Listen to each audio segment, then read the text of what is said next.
Hello, ladies and gentlemen. Welcome to a mod stream. We're going to be working on some Hydra today, of course. What else would we work on? Hydra only. What's going on, Turn Dominion? Welcome.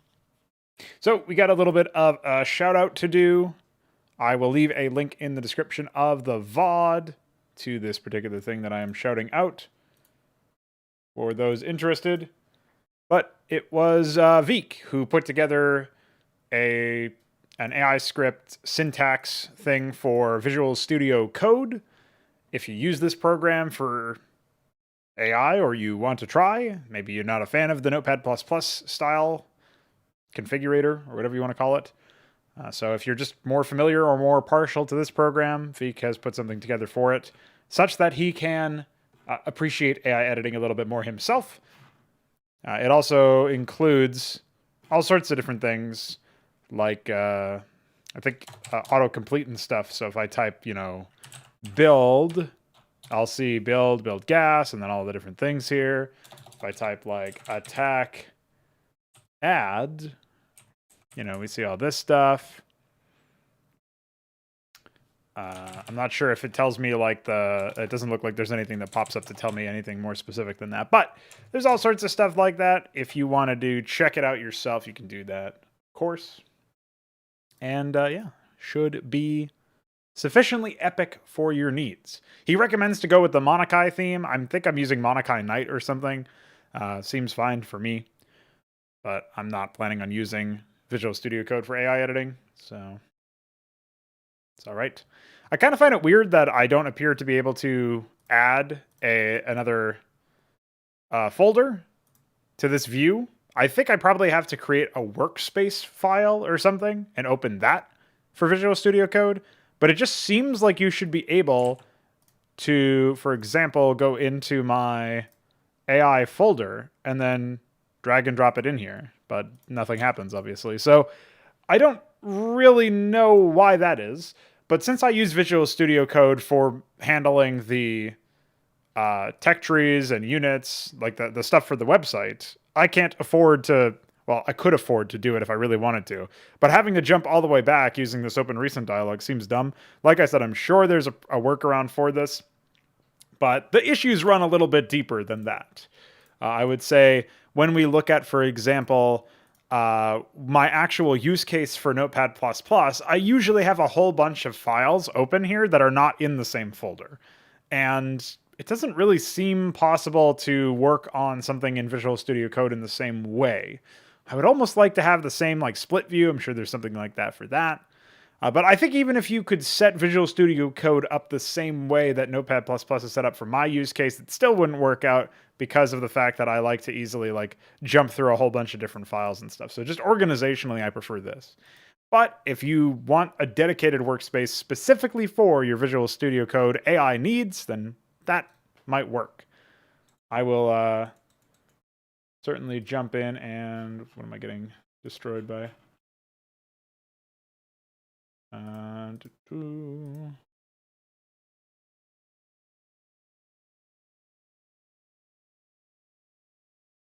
Okay. I am going to edit the description to have a link to that. Say Veek 7's Visual Studio Code AI utility. All right, so now you guys should have that in your description if you want to check it out. You're absolutely right, Mutas Dozen. It is not. Oh, does it still say that?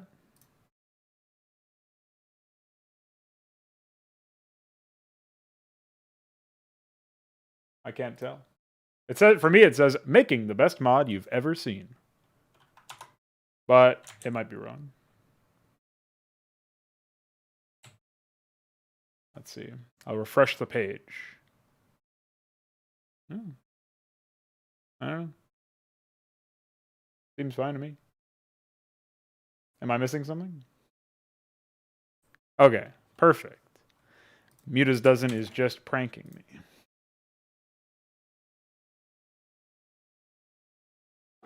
Maybe he was trying to imply that the best mod he's ever seen is the Age of Empires definitive dad or something.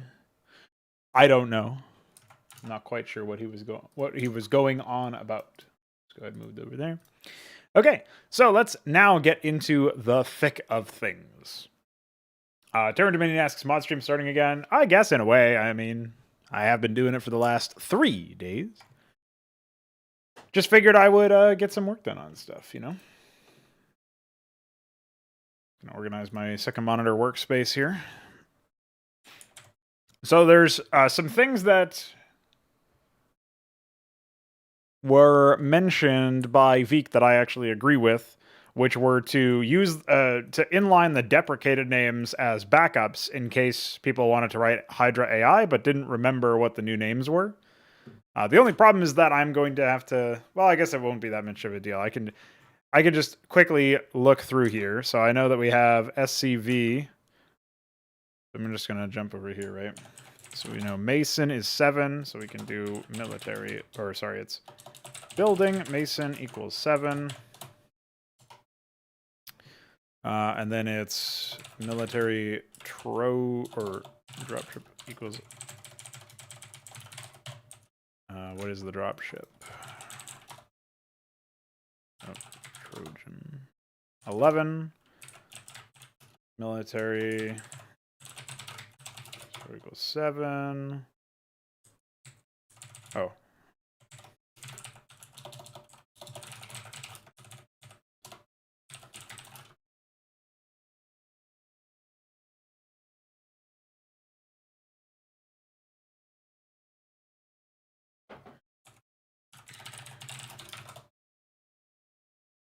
Okay. Seems right. I didn't rename any buildings.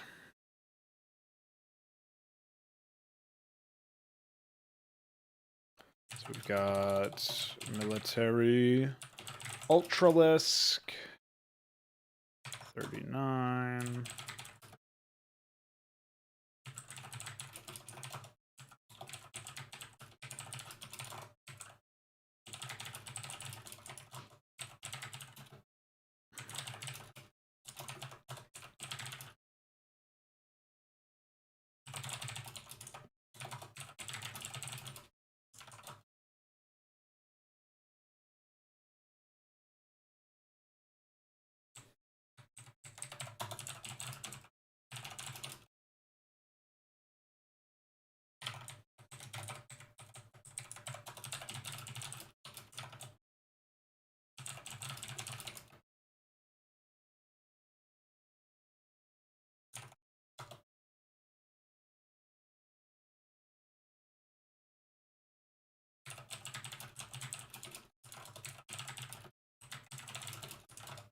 Oh, it's Dark Templar.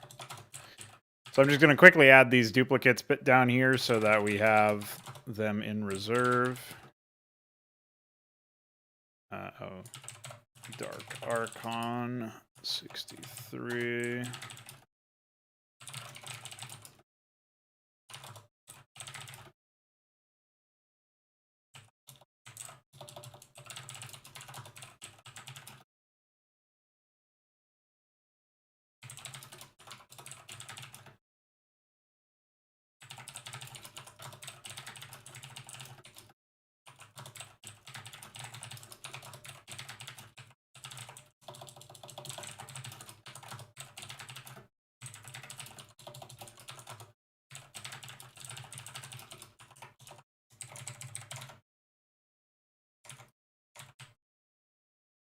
That should be everything.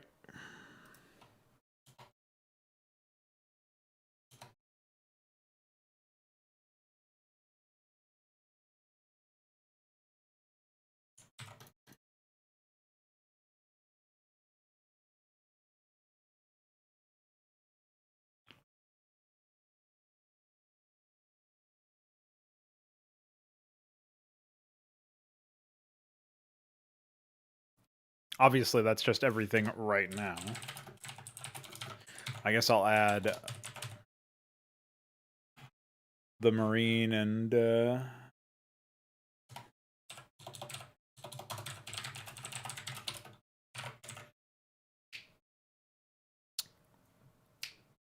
Yeah. Okay. Should be good. Because these will eventually be renamed, right? So.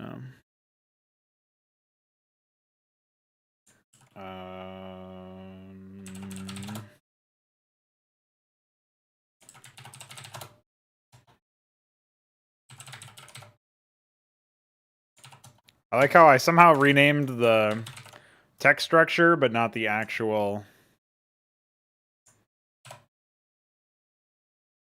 Oh, you know what?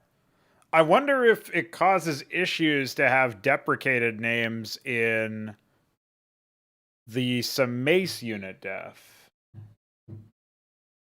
Like, I wonder if these will overwrite or anything.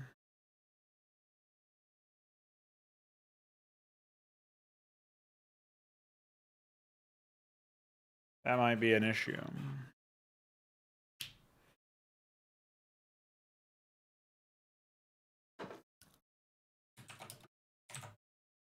I mean, I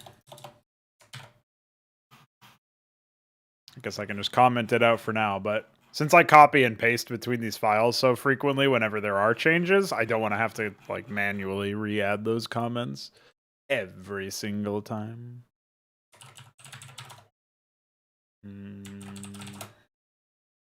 Okay. Looks like I haven't actually changed.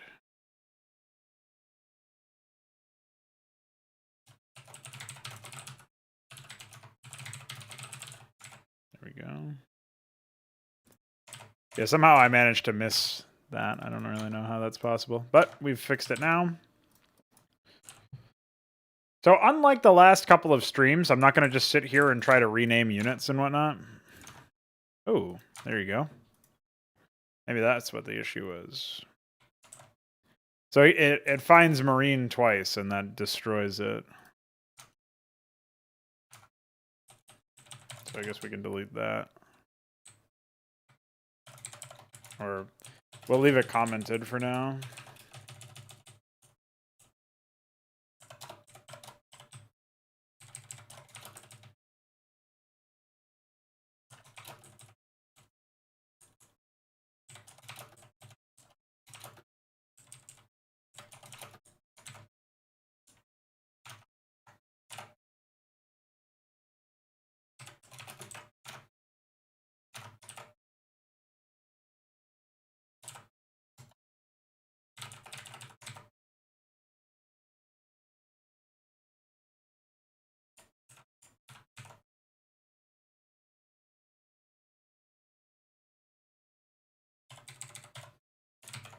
Okay.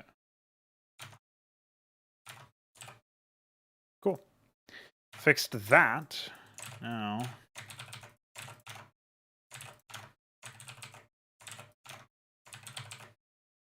Handle that. Okay. Now we should be able to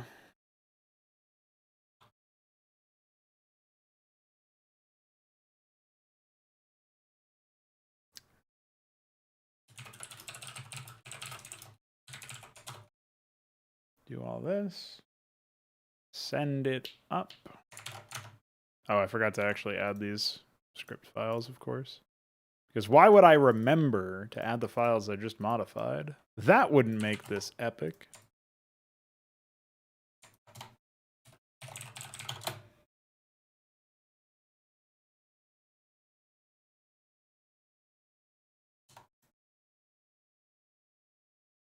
Okay. So yeah, I'm not going to spend the entire stream trying to edit the names. I think that's not really necessary at this point.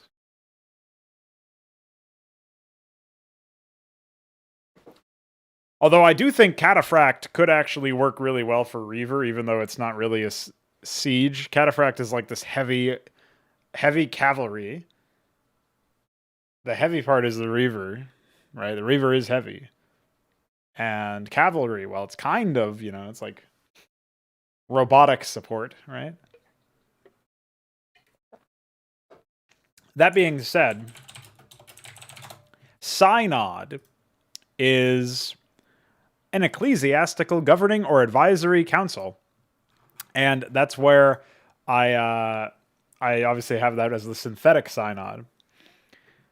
And I think obviously right now it unlocks the architect, but there could be some connection to the Reaver as well. Where maybe it's almost like the Reaver ends up being like a bishop or something. Like you wouldn't say bishop, but it would be something like that. I don't really know what would be. Yeah, it's some sort of robotic priest. I don't know. Like maybe the unit was christened with the name of some like ecclesiarchal rank. Let me see if I can find something. Oh wait, don't do that. Although I guess maybe something from Warhammer 40k would be hilarious. I like how even the Warhammer 40k wiki is grim dark. Just the color scheme. It's like faded.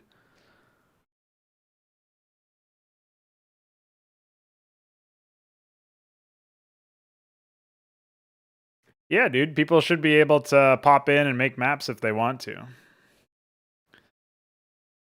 Ecclesiastical titles and styles. Here we go.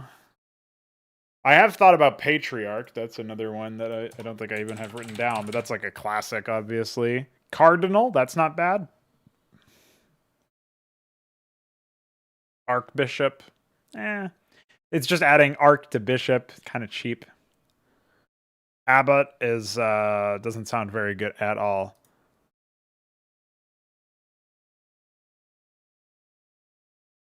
Proto-notary, apostolic. Apostolic? I don't know how you fucking say that one. That's a prank.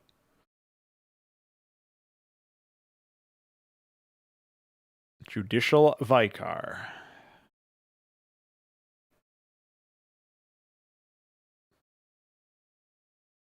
Yeah, I don't know. It's kind of tough because Decurion is like a leader of cavalry or something. But that's such a cool name. You wouldn't really think... You wouldn't really think of the Reaver as a leader, though. That's the thing, right? So maybe Archbishop ends up being it. I don't know.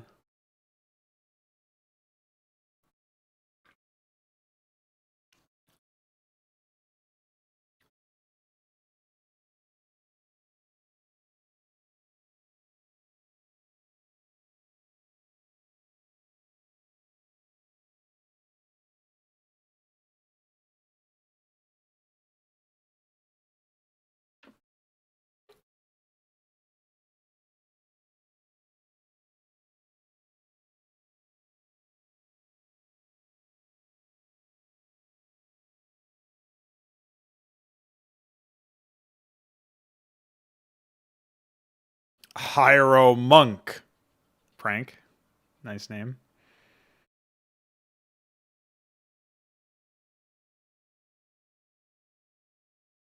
Cantor.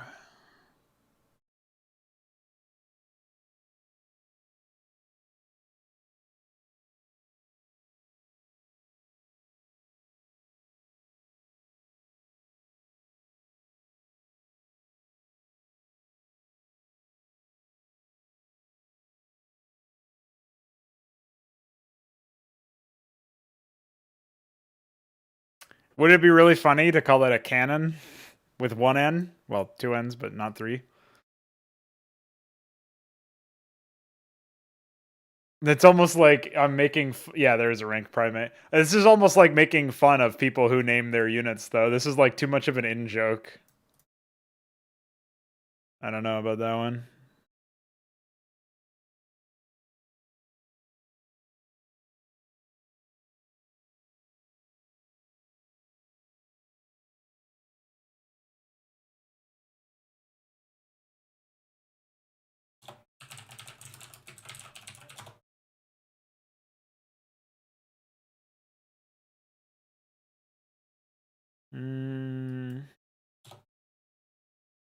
I don't know, man. All right. See, I started fucking talking it. I started talking this shit. It did not work out very well. IMO. Yeah, I don't know. I don't think cataphract makes sense.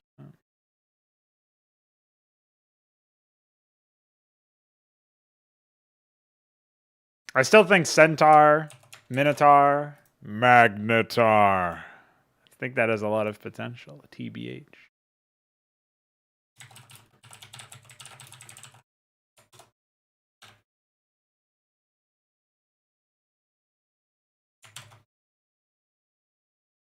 Don't say Malleus. What's wrong with you, Luciferius? I thought Dervish was a blade. Isn't it a blade of some sort?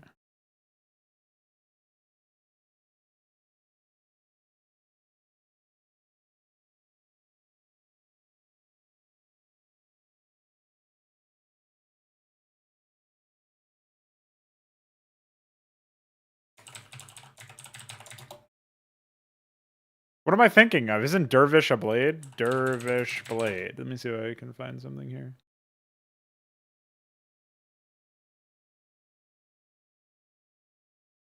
Oh, it's a League of Legends item. That's an embarrassing connection to make.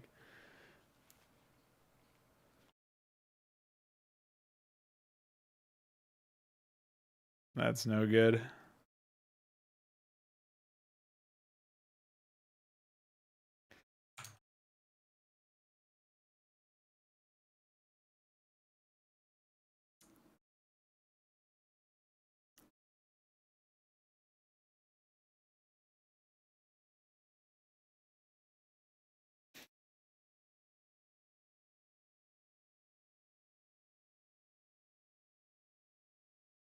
Yeah, I think I will call it cataphract. Fuck it, dude. Oh yeah, did anybody have any ideas when I posted about the potential to rename the drone into Dranoleth? I feel like it is a little too fucking avant-garde for the drone, but I don't really know what else to do in that situation. Oop, fuck.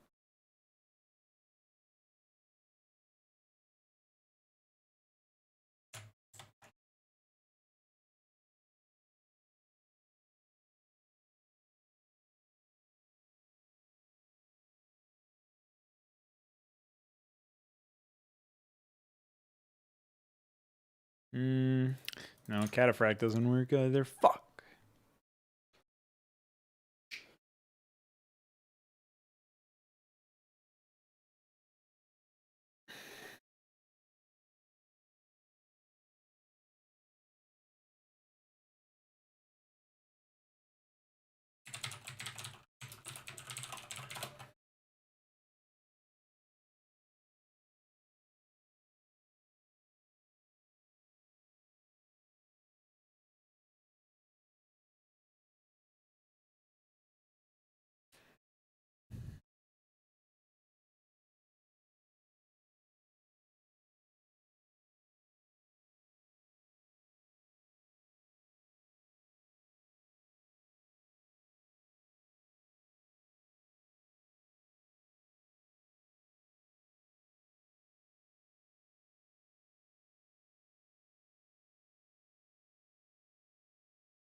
Sup, Iron Torch?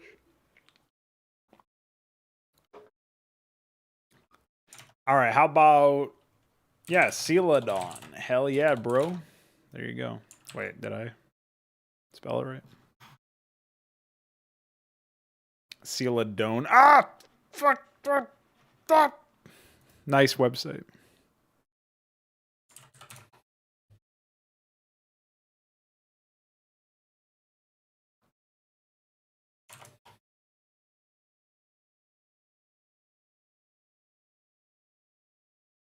Is Celadon just not a article on Wikipedia? Is this not real?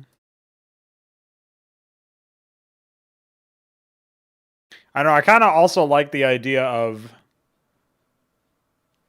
the bulls. Apparently, there were bronze bulls. Bulls are kind of fast compared to reavers, but that also works pretty well, I think.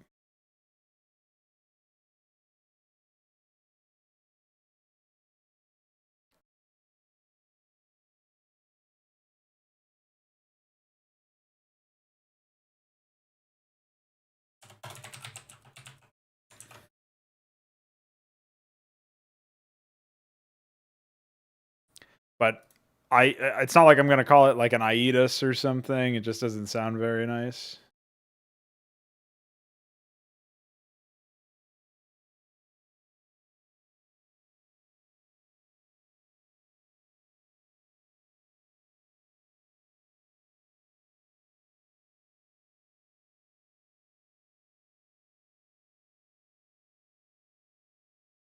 I know it's Latin for hammer, but it's pretty stupid to call something a hammer from another race, homie. Just because it means hammer. Also doesn't really tell me anything about it, to be honest. Whereas if you know what a Celadone or what these Celadones were, this is much better as a connection. It is super obscure, though.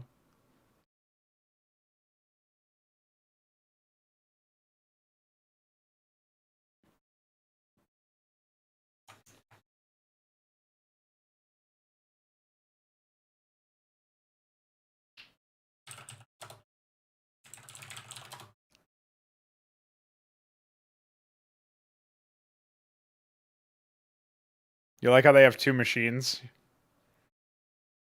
Machine, as in machine.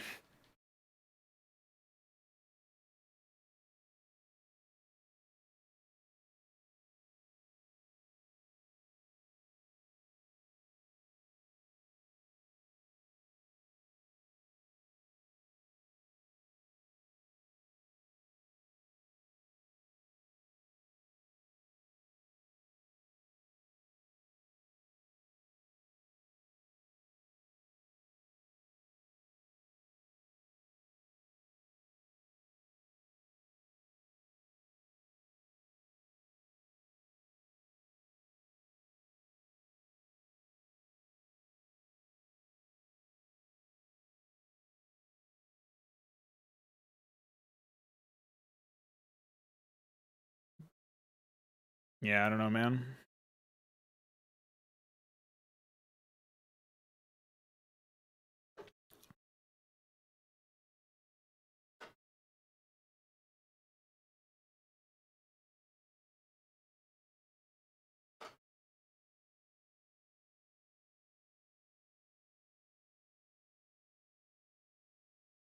You're a Dranoid.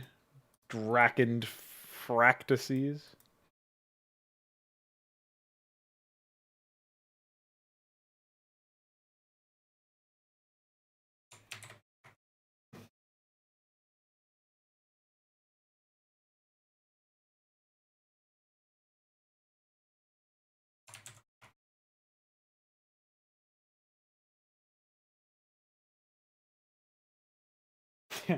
Yeah, Droleth just sounds actually retarded, unfortunately. Sounds like it's like Mongoleth. Although I do like Mongoleth. Oh, I meant to tell this story when I was playing Age of Empires, but I forgot to. So this morning, I had a really psychotic dream where I was at the old place that I lived at, and I used to live next to a nursing home, and instead of the nursing home there was just like our yard was like 20 or 25% wider, and there was a small third house in our plot of land. And so I was in the house that I was used to live in, but I saw my dog run away towards the other place, like towards the front of the property or something. And I was worried that he might get inside the house of the third house that vanished or that manifested in my dream, that doesn't actually exist in real life. So I was freaking out. I was like, "Oh, I got to go get my dog." And so that I walked outside, and instead of my dog, there was just a mountain cat, just rolling in some rocks, basically, just like spinning. And I was like, "What the fuck? Get back here!" I started like yelling at it to come back, and it ran away. And some very overweight woman who I'd never seen before, who I assume must have lived in that imaginary house, was like nearby.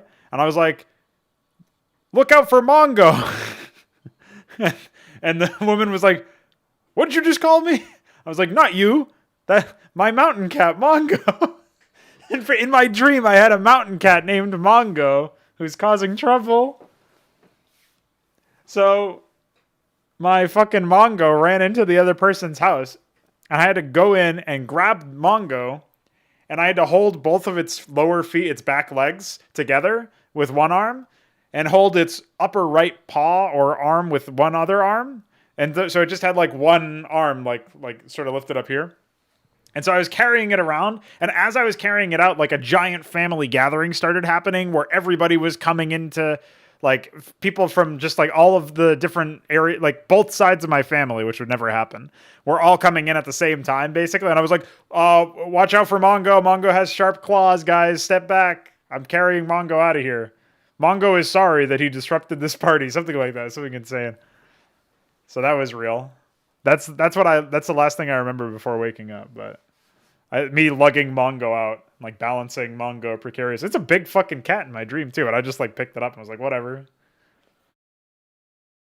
Like in real life, I would be terrified of an actual mountain cat. You wouldn't just have them be like this, they would be killing people, myself included, if I'm trying to pick it up. But for some reason, this one is just like, yeah, whatever. I'm Mongo. You can pick me up. So that was pretty amazing. Maybe somebody just reskinned my actual dog, right? They just downloaded some DLC, gave it the mountain cat skin.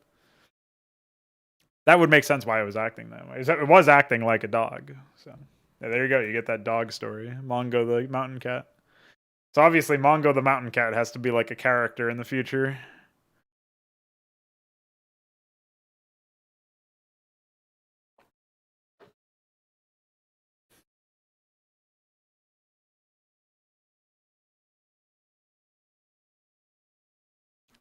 But those are the kinds of dreams that I have, man.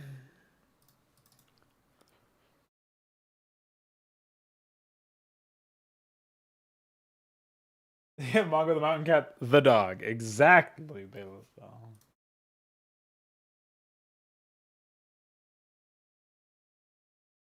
You can't say the word spooky, DF, because it just reminds me of when I was playing Warcraft 3 and Spooky Idiots.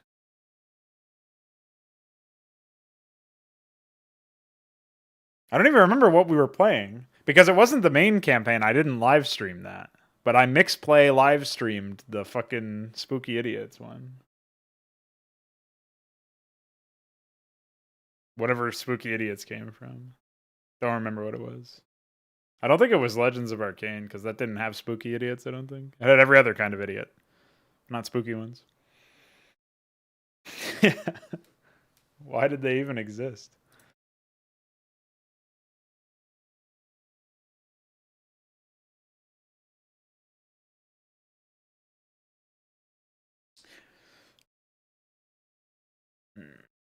I might cave and call the Reaver a Viker. I'm not a big fan of that because it's more fucking like Roman ecclesiast shit. Well, you didn't like when you kill a unit and he goes, "Ooh!"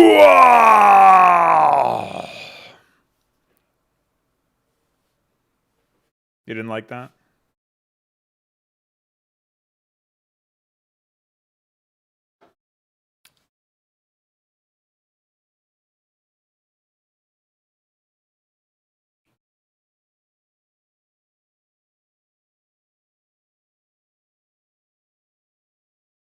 Emphasis on the two U's.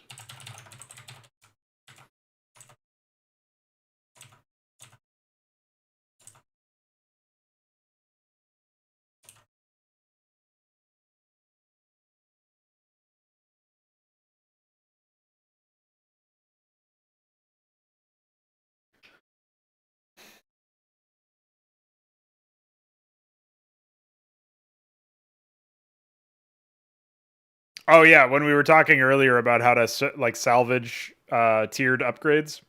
Well, I think you make the tech up structures very expensive in such a case, or you make upgrade structures very expensive. I was uh I was also thinking about something a little bit more. Again, this is still difficult and inconsistent, right? Because you basically need a way to indicate an upgraded status for a unit so that at a glance you can tell and gauge their combat effectiveness. But I would say if you want to make it a little bit more interesting, you almost have to like upgrade the production structures. Like have some sort of upgrade dispensing structure where all units that come out of a production structure that is in an aura around this upgrade dispensing structure receive upgrades. And then maybe upgrade, like one race would have upgraded production structures that do this. The other race would have like what I was talking about, where it's like an upgrade aura structure or something. And then maybe a third one would have some other, I'm not even sure what the other one would be, but.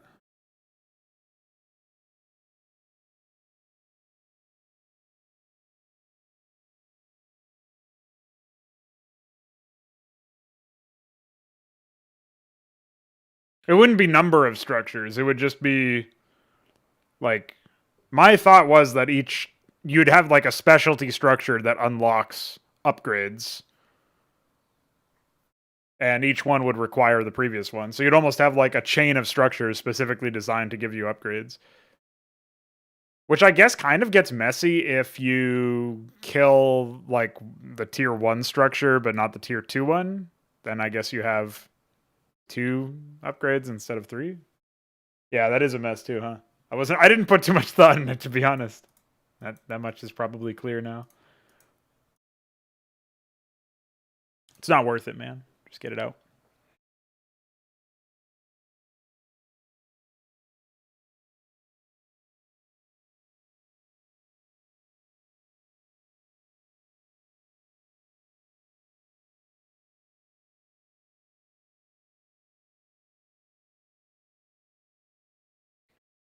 I kind of want to name the scarab something like sermon or something, you know what I mean? Like, or litany, something where it's like the name of a like scripture. Yeah, it just becomes even more confusing, basically. But yeah, I feel like scarabs are, well, I guess it doesn't really matter what the, like, I could just, like, I guess we can keep scarab as the name and then just call it, like, in the strings refer to it as, like, plasma shell or something. Like, it doesn't need to be named scarab.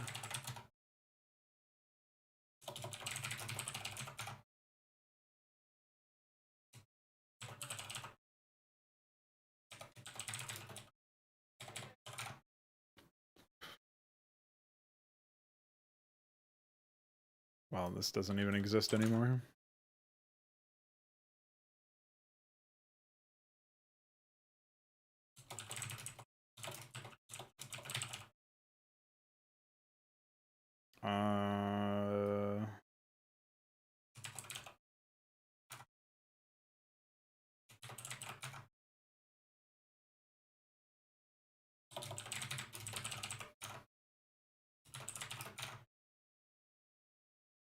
You'll never see this anyway.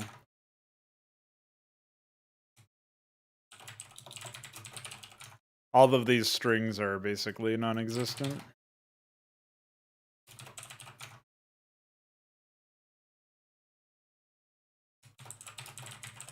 I guess I will leave this here as like reinforced plasma shells, just to keep the strings in SEM draft displaying correctly. Oh, Viker doesn't require anything. Get rid of that.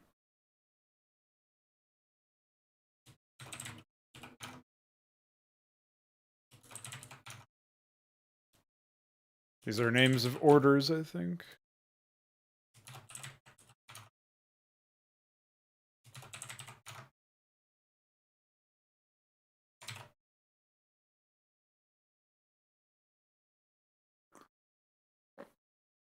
Yeah, not a bad one. I'm not sure if you caught my spiel to that Orcs Must Live guy who was in the Twitch chat yesterday, where I was talking about, like, essentially things that I use, strategies that I use to make sure that I'm still working on stuff.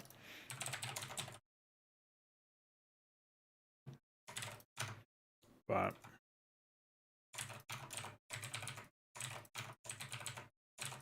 or things that I try to focus on. Like I basically don't try to focus on making sure that everything is epic from the get-go, because like the whole idea is you don't really know what needs to be changed or what might be better until you try something and then test something out and then you figure it out, right? Would be nice if I gotta make a complaint about the fact that when I search for something, it just pranks me. I can't hit F2 to rename. I have to click on another entry and then click back and then hit F2. That's pretty shite. What's up, Kian? Welcome to my end. You missed my Mongo Mountain Cat story. I'll have to tell it to you another time. Remind me if we end up on a call like tomorrow or something.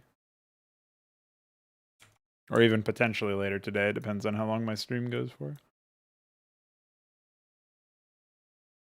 But aside from my Mongo Mountain Cat story,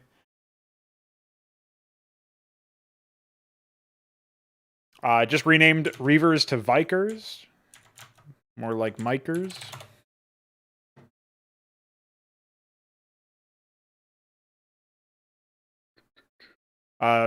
Was plugging Veek's add-on in the description as well. He basically made a style configurator for Visual Studio Code. If people are more familiar with that, I'll just take this opportunity to plug it again. I'm not going to be using it because I don't really like using this program, but I know some people prefer Visual Studio Code over Notepad++, or they just don't like Notepad++. Maybe this will work out better for you.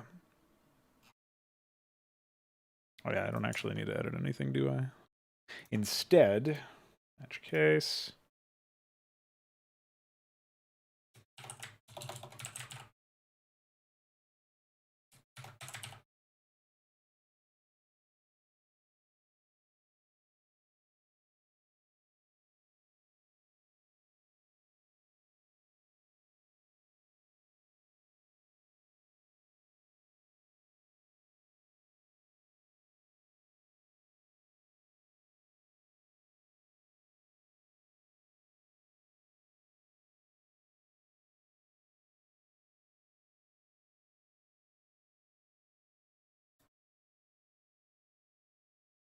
Oops.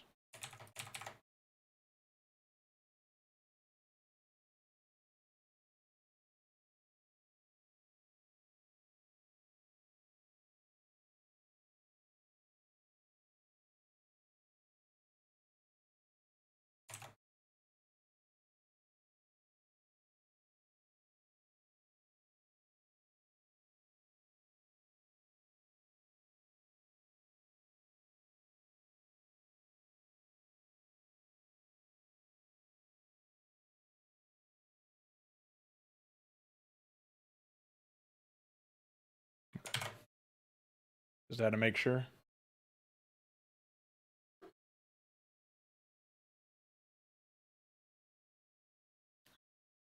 No, the mall bear was not a dream. The cat was definitely a dream. It's just insane.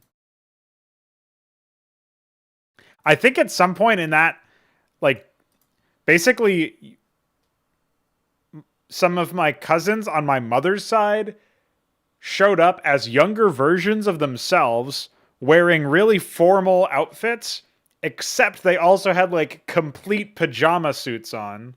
It was like animal looking pajama suits or like Halloween costumes or something, where that like one of them was dressed up as like in a cow pajama outfit. But like I could see that they had like really formal, like not really suit and tie, but like for something appropriate for a woman or a girl in this case, because they were like 12, by the way. But they're much older than that now, so I don't know what. Like for some reason, I was like thinking about that, and I was like, "Why did you guys show up here wearing this?" Like that happened at some point. I think that was as I was walking out with Mongo. It's just a fucking mess.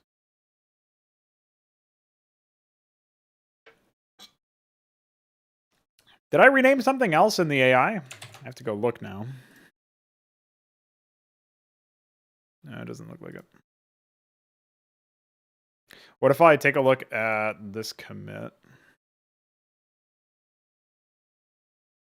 Oh, it looks like it was didact. Yeah, so I have to do that now. Great.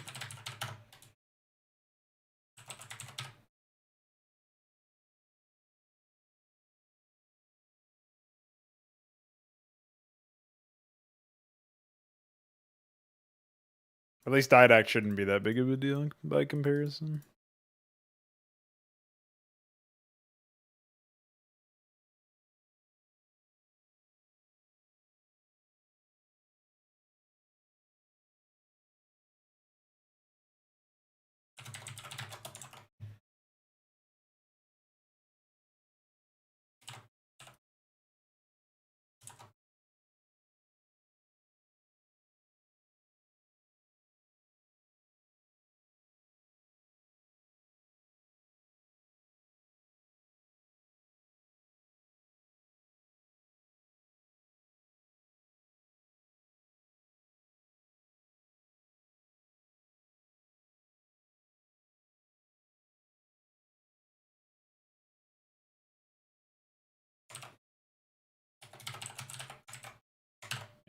fix that as well.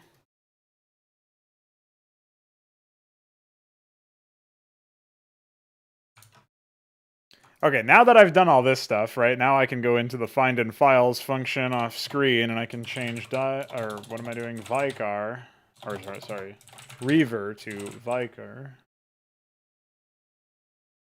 Match case, of course.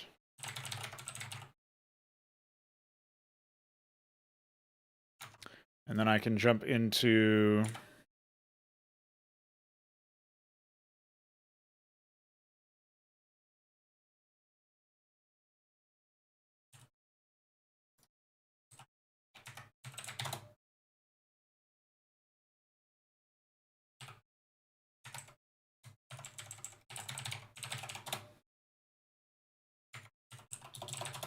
so now I just have to go into the Vicar unit, change it to shell, and then go into this and call it plasma shell. Now we should be able to Vicar. And based on that, now I should be able to do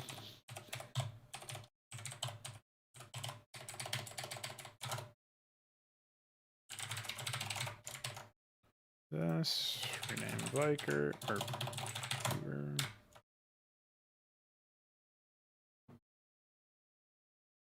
all right.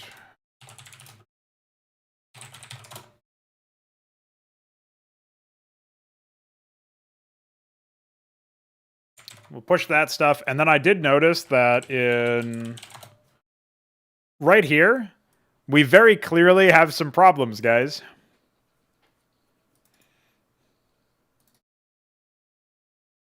Well, it's not really a huge issue because there is a failsafe here, but Protoss will basically not attack early on until...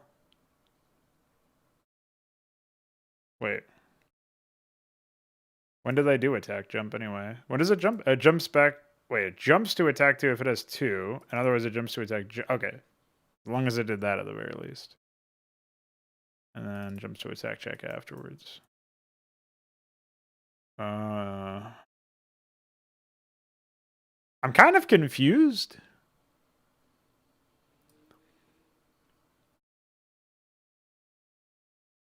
Isn't it better to do at MC and then jump to add rand and then go to ATK check?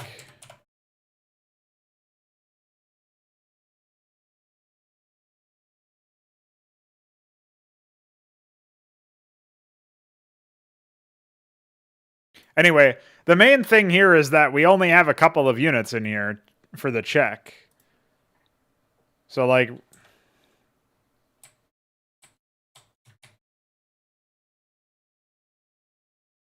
Surely this doesn't make any sense.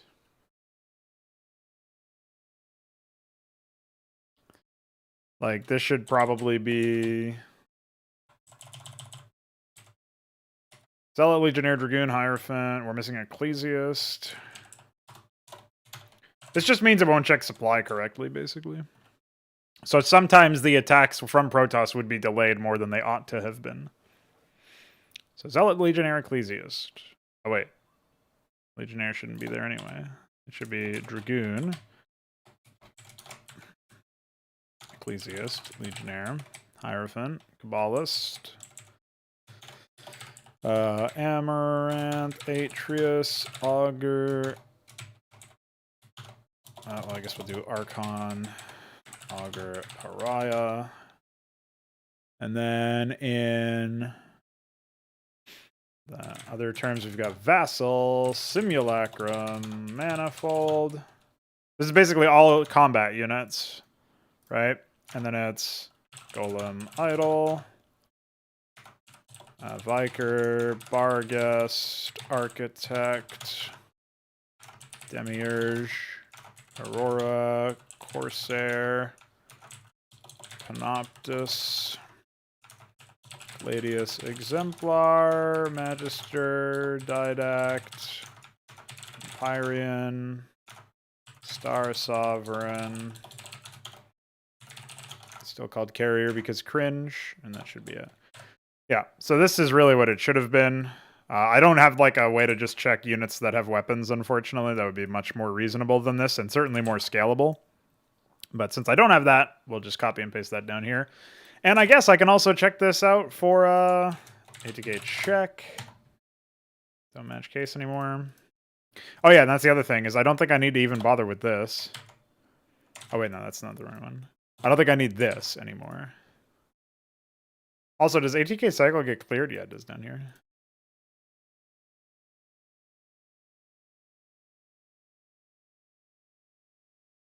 So we jump down to ATK do, which basically just ATK now. Wait.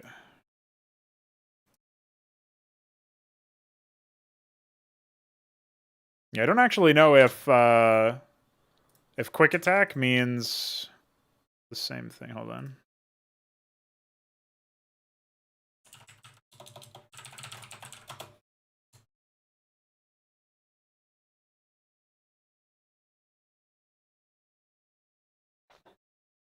What's up, Milestone?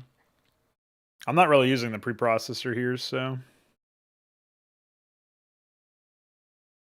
Oh, it is a deadline of 1 second. Okay.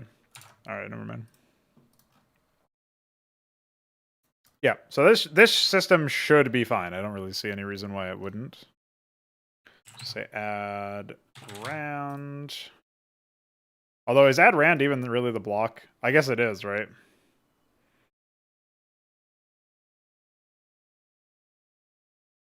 It should probably just be like add military or add attack or something. Add rand is a bit off.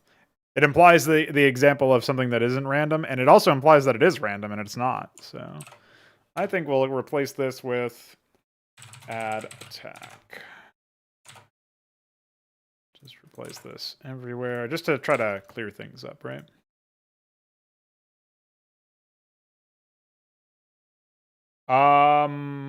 Yeah, but how would you discover that information, Milestone? Like, the preprocessor only interacts with script level things. I guess maybe you might be able to make it parse unit stat and see if there's an assigned weapon. I think there might be some cases where that doesn't tell the whole story, though, so I don't know. Like Viker, which is usually called the Reaver, for example, doesn't technically... I don't know if it technically has a weapon, does it, in unit stat? Yeah, doesn't technically have a weapon here, but obviously we know that it has the plasma shell, the scarab, so that should probably just be a hard code case, I guess, but it gets messy. It's not as simple as it seems.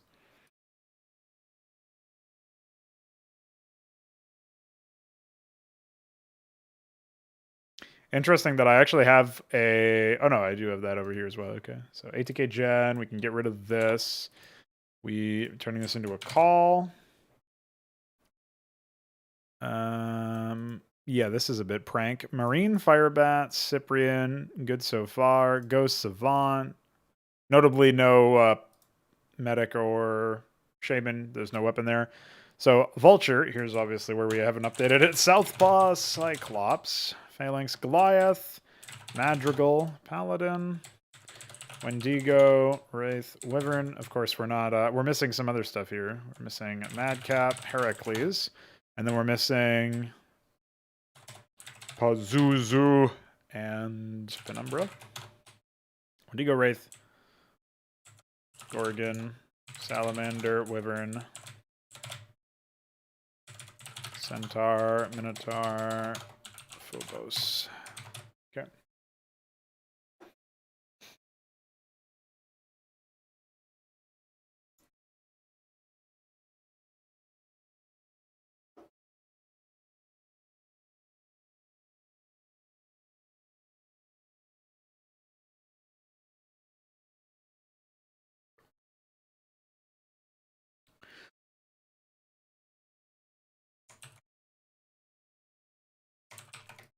Okay.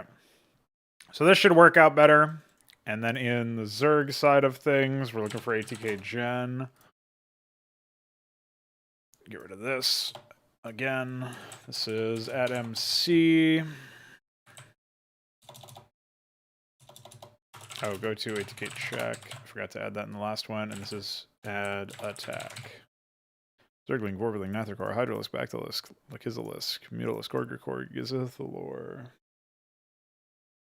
I think I avoided adding Valkyrie. I guess I can avoid adding Corsair here as well. We don't really need to rely on anti-air only units in this case for this calculation. I don't think we should necessarily. So I can avoid Vithrilisk in this as well.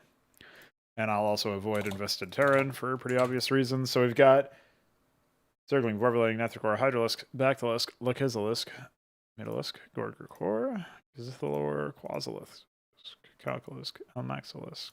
Here's those. I don't think we need Istrathaleth either. We have all these. So yeah, this is complete. It actually just had had too many, believe it or not. It had ones that we didn't want. Eventually we'll add like Convalisk, and I guess we could even add that right now since it won't cause any issues. You can do Convalisk, Achistrachor. Also, I'm not sure if you saw earlier, Kian, I did update, there's no way you would have seen this, because unless you like went back and watched the VOD or something. I did update the Achistrachor. I've revised its passive and its attack. Enthralling Assault is just a whip name. It's just something I couldn't think of a proper name on the spot, so I just named it that. But we've got Binding Grip, which after landing an attack on a target, Achistrachors can attach to their victim with Enthralling Assault. So basically, they must, in order to attach to a target, they must first hit them. I don't really know how I feel about this. It might be one of those things where they have to be reduced below a certain HP threshold because of how powerful this move is. But that'll be something that I can figure out a little bit later on. Maybe that's maybe that's the condition for the target, and then we just remove Binding Grip entirely. I'm not sure. Maybe Binding Grip, freezes them or something. Either way, the main deal is attaches the Achistrachor to the target is now the ability. Dealing damage over time, rendering it unable to fire on the caster. When the victim sustains fatal damage, it is infested and begins healing for half of its maximum health over 5 seconds. This 5 seconds thing is also a bit odd. I'm not 100% sure if this is enough because it sounds really good for high HP units like an Ultracore or a Penumbra or something like that, maybe a Phobos even. Like imagine healing 500 HP over 5 seconds. That's 100 HP a second, which is pretty fast. But if you're doing that on a Marine, 20 HP over 5 seconds is not that much, right? It's super slow. It's not quite as slow as like Zerg Regeneration, but it's not great either. So there's still some things that I want to attack there as far as improving the concept on paper, but those are some of the ideas that I have here. This is super lame, isn't it? For add gen.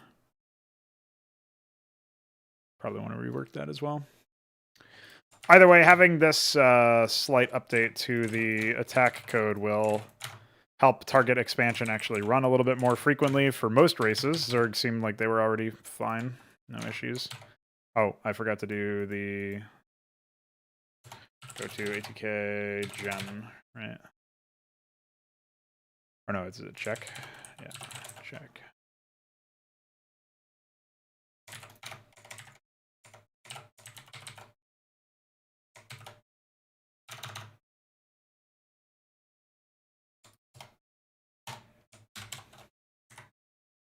Okay.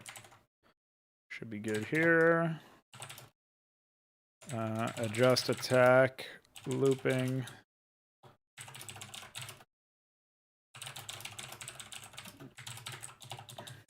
Well, I'll just say adjust attack, add looping plus target expansion. Should be readable enough of a commit.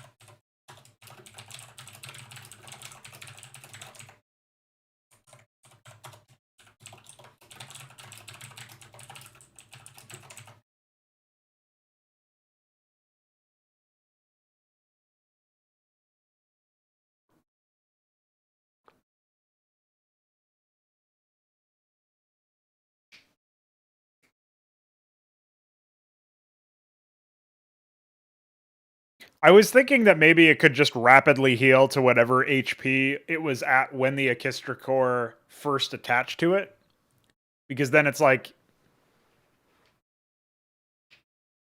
you're kind of rewarded for risking the Akistra core for a medium HP target, like half HP target over a quarter HP target or something.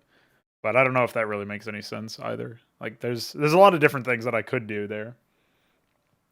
And the HP value healed is not really what I'm worried about. It's more the time of it. Like 5 seconds is a long time to wait for 20 health for a Marine, and a relatively short time to wait for 500 health for a Phobos. So it just feels a little awkward for scaling.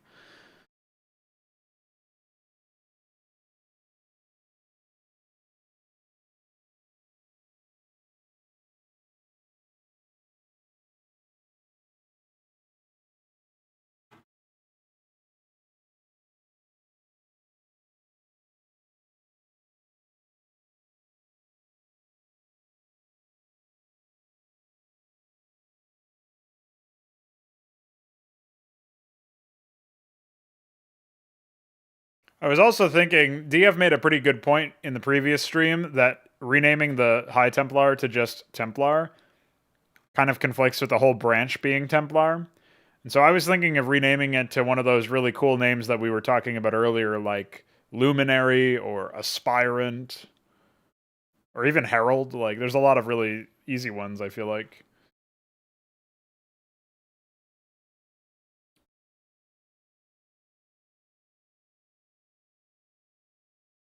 You mean when it first attached? That's the thing, is like then it's suddenly inconsistent for your predictions when you see the audio visual like read of a unit getting infested. You don't know how much health it's going to have if it like finishes or whatever, you know what I mean? So yeah, I don't know. I think either like a lot of these approaches have their drawbacks. 50% might just be the easiest or the cleanest.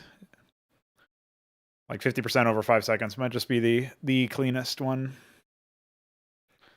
Because again, I don't really care about the amount healed. I think 50% life is a good balancing factor. I don't mind it, right? That's what I use for the Apostle, for example. I think that's totally reasonable. But the 5 second timer is what's really getting me. And for that, I feel like there's not really a way to handle that in a different way. So I think maybe you just naturally benefit more from attaching to higher HP units. But the flip side is they are harder to deal fatal damage to. So maybe you do like attach to a Marine. Maybe you like have like 10 Akistra cores and you attach to a group of Marines. And then they get infested. But it's easier for the Akistra core's passive damage while the attachment is happening to account for that, basically. Like it's easier for the Akistra core to deal 40 damage with its passive than it is for the Akistra core to deal like 1,000 damage, obviously, to a Phobos or whatever. This is actually something that Balefel suggested as well. I feel like that's also really weird because you're changing the healing rate based on the unit. I'm looking for a one-size-fits-all solution that doesn't leaves as few unit interactions behind as possible. I know there's going to be a compromise. I'm just not sure if the one that I've selected now is actually the one with the least number of compromises or the greatest return, the greatest net return. I don't want anything to be changing about the time or the heal amount, like percentage or anything like that. I don't want any of that to change on a per unit basis. This is going to be a very new mechanic to a lot of people. And for it to have a bunch of overhead associated with it would really hurt people's ability to learn it.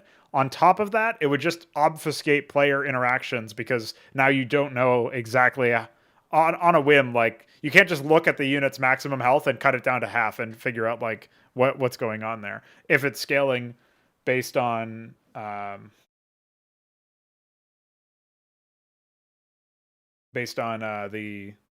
unit's stats, essentially.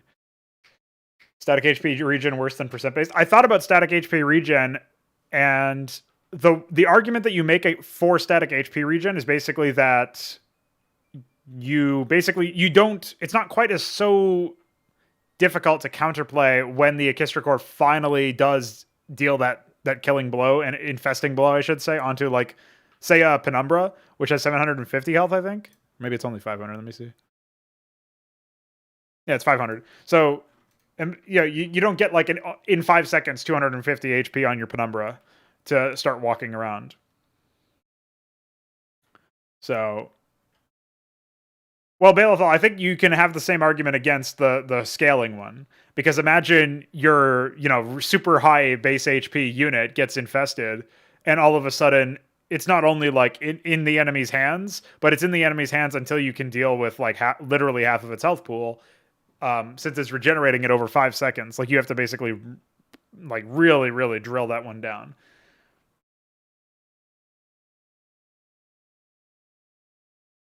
What do you mean generation rate? I was just saying I don't want anything to change on a per unit basis. The only thing that should change is the amount of HP, but the percentage should not change. Yeah, the rate itself changing not only based on the unit, but based on how much it's regenerated is also really bad for just knowing stuff at a glance, right? Like,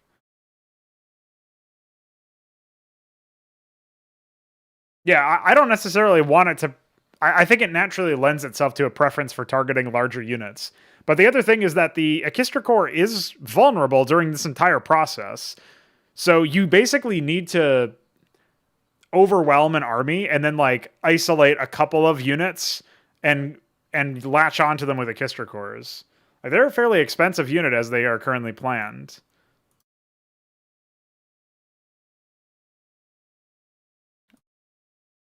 Now the Basilisk is still listed as the oops. Let me just jump up here real quick.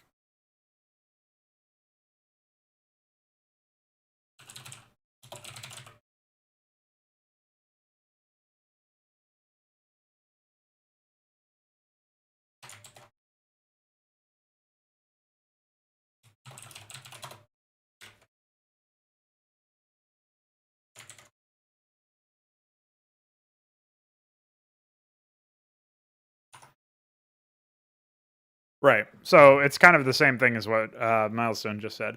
But yeah, they're 100, which is the old cost of the Matrolith. 150, 100 in Hydra because of the extra stuff. So I'll probably drop this cost a little bit, particularly since the Aegis Nest is heavy on gas. I'll probably make it like 50, 75 or 50, 100 or something, and then drop the time cost as well. And then I think maybe even buff its HP up a little bit, since I know it's going to be vulnerable during this channel time, right? However long this ability channels. And the ability itself has a varying channel time based on the HP of the unit, right? So that's another consideration.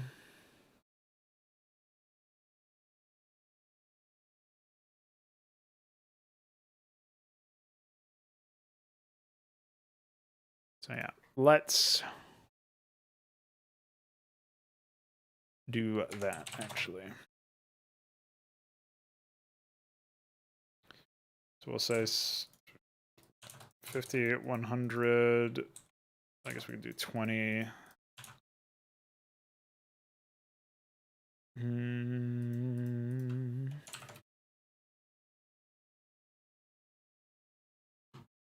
Yeah, that should be good, I think.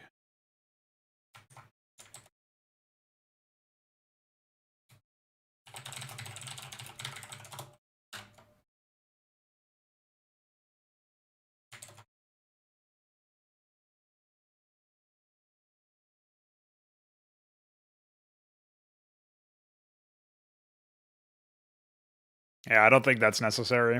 I mean, the whole idea is that while it's attached, it's vulnerable. So I wouldn't want to like kind of confuse that based on like with like a bunch of other mechanics or whatever.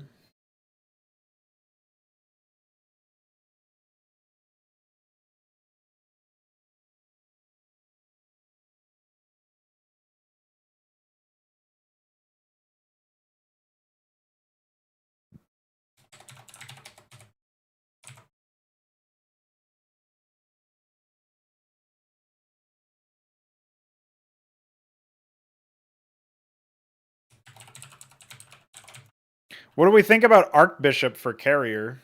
It doesn't really work as like, or archbishop, whatever you would call it. I think it's arch because archon, but it's arch because arch. So I don't know. Anyway, archbishop is kind of neat. I feel like since its interceptor has been renamed to steward, but it doesn't really sell the idea that it's anything other than a holy vessel. So not sure what people think about that. I'll float it anyway.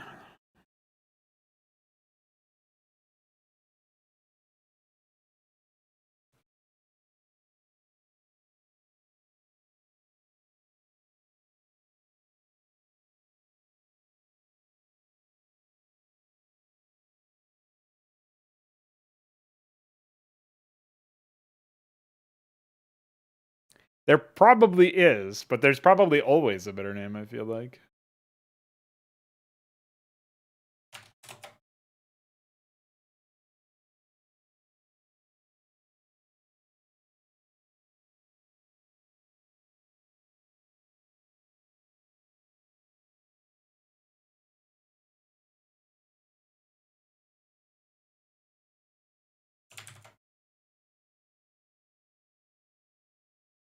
It's an ecclesiast or ecclesiarchal thing,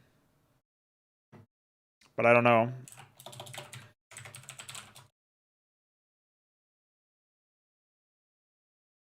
It looks like it is Christian.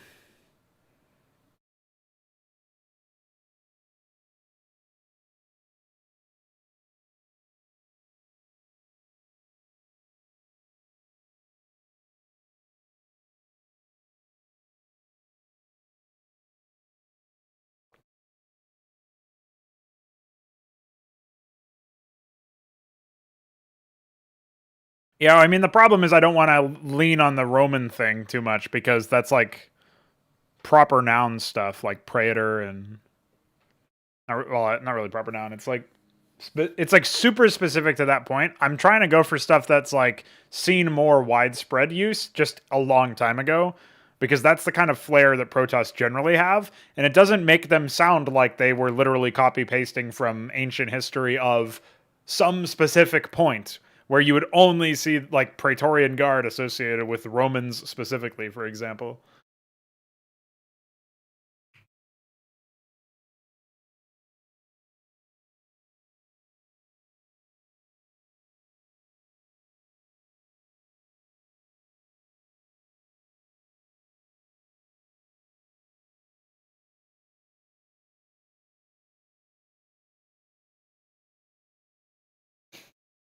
Yeah, Kian, another point about the Ekistra core, right, is that it does kind of feel weird that you have to render the unit dead in order to actually infest it, but I think it's important for that so that you can't just like pop a, whatever the case may be. I don't know. It's a bit of a tough one.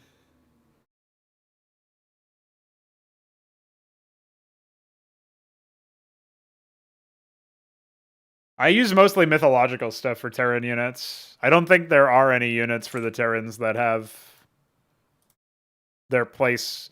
There is the one Trojan for the dropship, but that's, I'm certainly open to changing that one. But we have Cyclops. Phalanx is like a historical thing. It's not specific to any one area. Salamanders from mythology, Wyvern, Azazel, Centaur, Minotaur. Phobos is like mythology plus celestial body. Pazuzu's mythology. Penumbra's just like a term for a shadow, basically. Southpaw is more like just like a fighting style, right? Cyprian is just like an elaborate term for a rabble rousing sort of like, what would you call it? It's like someone who is like a freedom fighter, basically. Shaman's not really like mythological as much as they are like a medicine man. Madcap has like real world connotation, sort of like Cyprian, basically. Similar kind of theme. Savant, similar kind of theme. Apostle. Apostle is almost like a Protoss style name, I suppose. Heracles obviously mythological. Talos mythological. Paladin, also kind of like a Protoss style name, but fits the unit's profile, I think. So I could probably lean a little bit more into mythology for a lot of these unit names, I suppose, but at least for like Apostle and Paladin might make a bit more sense because these are like terms that describe the thematic of a unit, but they're not really related to any sort of mythological thing, which is what you see connected in general for a lot of Terran stuff. They also have shit like, you know, Vulture, like a Wendigo and Gorgon are mythological as well. So you've got like Wraith and Ghost, which are just like spirits. It's not sort of mythological, but like very vague. Vulture, which is obviously just like a vulture, you know, it's like a bird, right? Um, and then you've got, so there is still a little bit of like a mix up here. And Madrigal as well is like, Madrigal is musical. It doesn't even necessarily mean like uh, anything in particular. So yeah, I guess there are a couple of things there.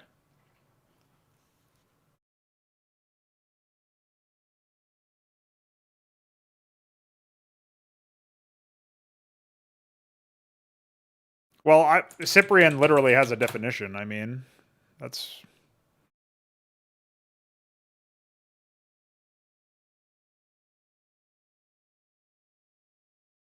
prostitute, by the way. Prank. I'm wondering where I found the definition of it related to.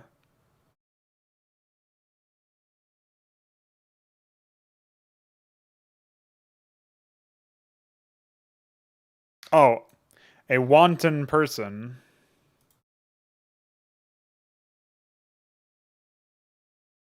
Cypriot. I'm wondering where I found it related to. I didn't mean for it to be a fucking prostitute. That's pretty funny. There was something where it was like somebody who would rebel against the church or something. Yeah. So like there was some definition that I found, but apparently it's a bit more obscure. Either way, um, that's like baked into the unit's sounds, like the unit responses, where they literally say "fight for freedom" when you train them and stuff like that. It's a little bit on the nose, I guess. I guess we could also rename medic as well. It's a pretty boring name. I'll add that to the unit def as something to rename later.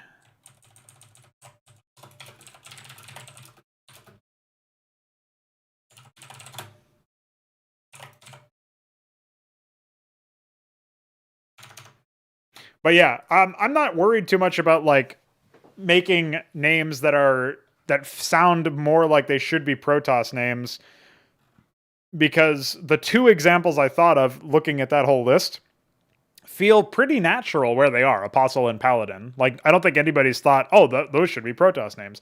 Even if you say Protoss Paladin and Protoss Apostle and you think, oh, that sounds natural, they also fit fine for Terran. So I don't think there's like a problem with them per se. And I'm also not really using like these are terms from like for Cyprian or whatever. If it is Greek sounding or something like that, even though it was from the 1800s, uh, or in the case of like what was the other one that you mentioned, phalanx being a Greek word. I don't even know. Let's figure out what it is. The Latin. It's actually Latin. So, well, there's Latin and Greek. Apparently, they both have the same thing.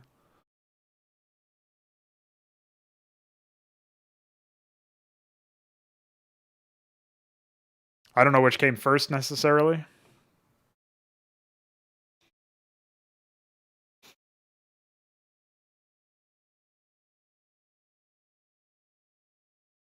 Yeah, you can't just have it be arc, right? That's the problem. I kind of like. I still do like Imperial Arc, but it also feels a little too boring for something like Protoss. That's why I was thinking like Archbishop rather, something like that, like something more holy, I guess. But obviously, then you lose the vessel sounding part of the name. But I guess that's not really something we worry too much about in this case, right? Like, it's not like Exemplar and Gladius are immediately associated with air units, or Magister, or Empyrean, or Didact. So the only one that you get really is like Star Sovereign because it has Star in the name. So I guess I don't really need to worry too much about that one.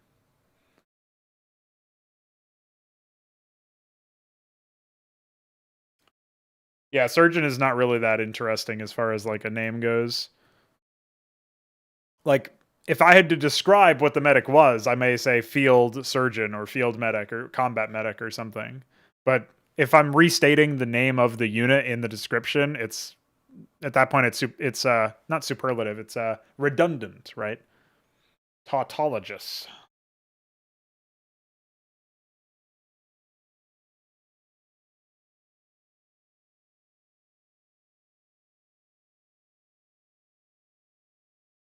I kind of like the idea of the Orchestra Core life stealing while it maybe it just has passive life steal similar to the Ultra Core, so it would do that even when attacking as well. And it would just include when it's attacking while attached. So yeah, maybe that works actually. But I don't see how that would affect the healing after the fact.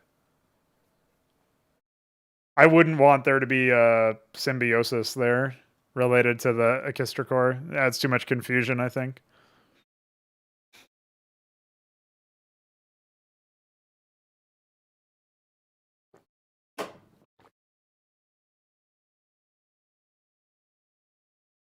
I don't think Protoss Wraith could have been a thing. It's too boring. But then again, I say that, but Protoss Scout was a thing, so my version of Protoss would not use something like Wraith.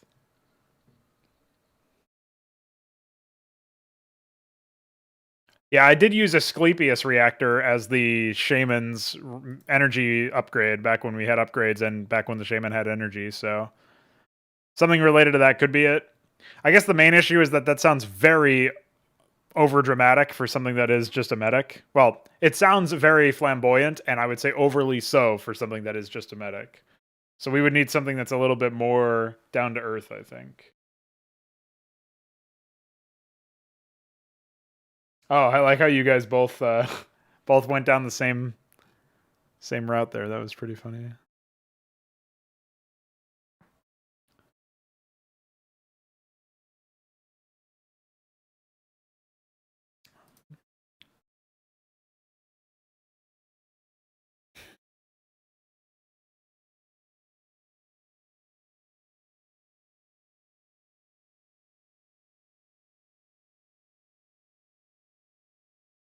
Well, I think it's good to be consistent with your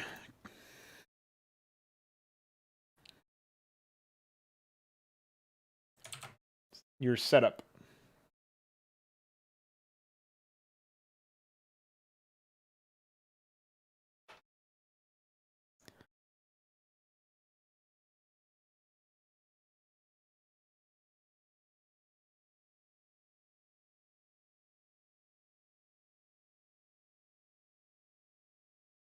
If Cardinal wasn't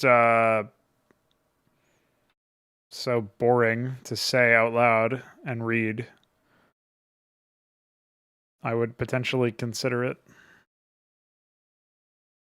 And Patriarch sounds a little weird for a capital ship and not a regular unit, right?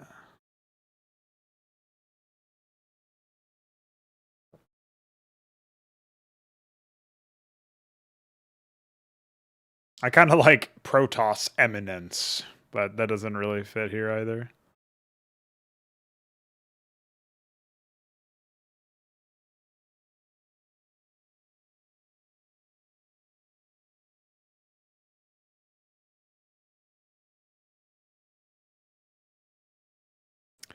Maybe we just call it the Protoss Emperor. Although that does sound a little bit more like a Terran unit or something.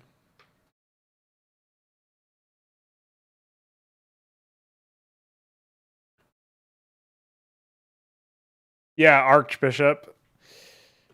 I don't mind it either. It just bishop is such a boring word that even putting something powerful like arch behind it doesn't really fix it or completely fully save it, you know?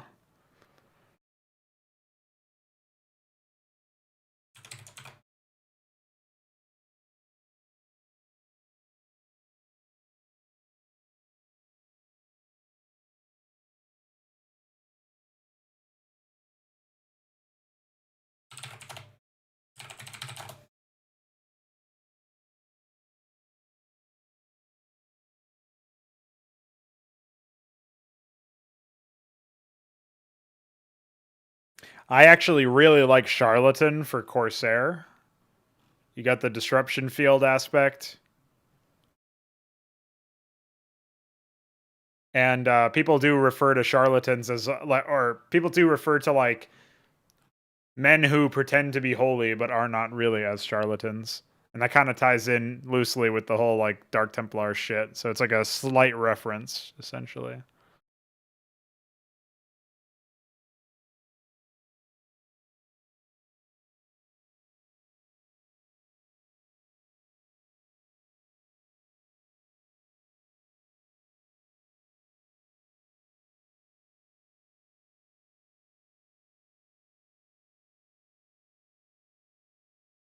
Protoss sloop.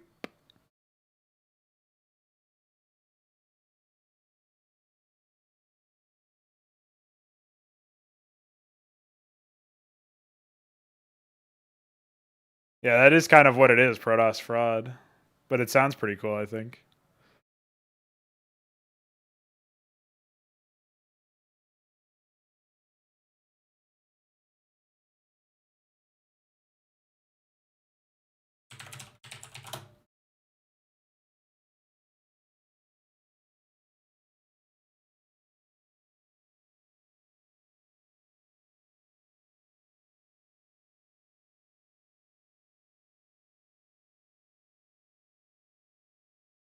Wow, there's a Zerg unit in this. Who would have guessed? It's almost like Defiler is a fucking shit name. Cringe.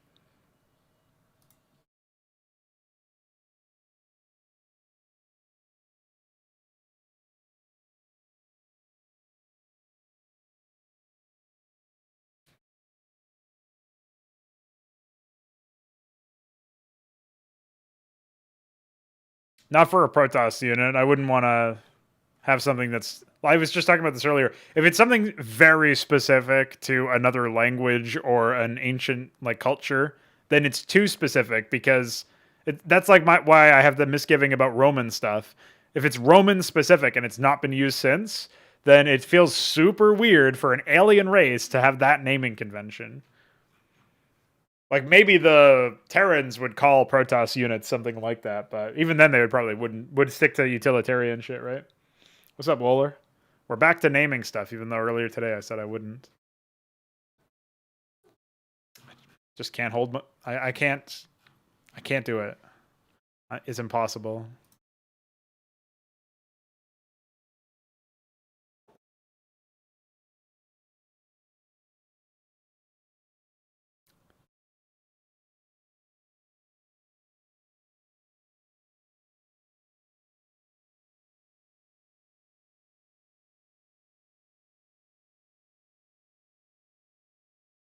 Stool pigeon. Nice name, dude.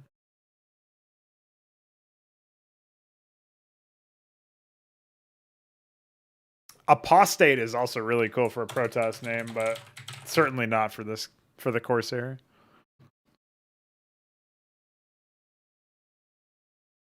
I'm not even sure why they gave them the name of a pirate. Like, why is that even a thing?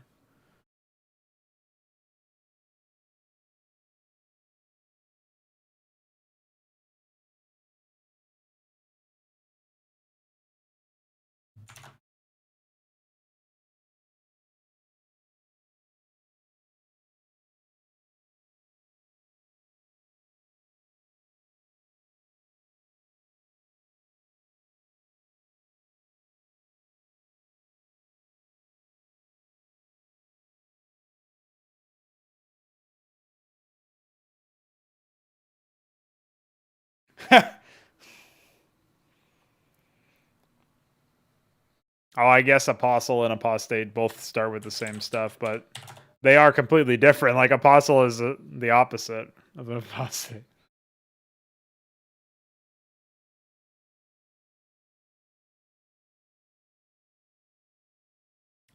Well, no, I just mean like the unit identity has nothing to do with a pirate. Like a pirate would like board your ship and take control of you, like take control of your stuff and kick you out, take your goods, take your wife.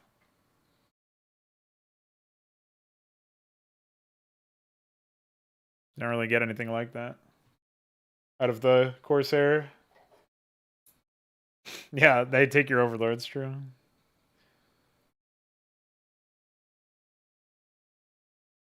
But you don't even get anything out of like the disruption web ability that they had, like nothing related to like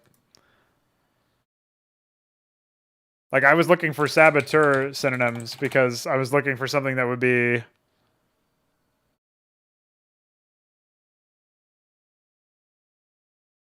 yeah, I was looking for something that would be like, oh yeah, this guy like specifically sabotages people or whatever. But charlatan also sounds fine.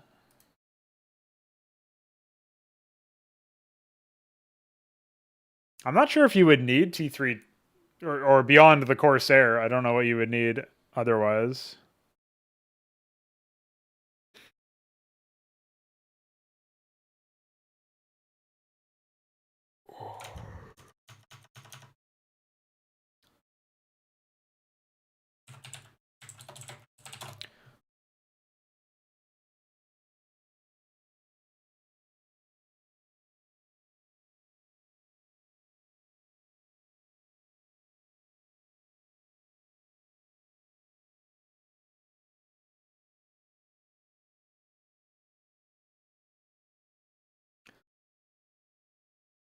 Wow, did you know that the Crusades took place on Ire in Antioch? That's crazy.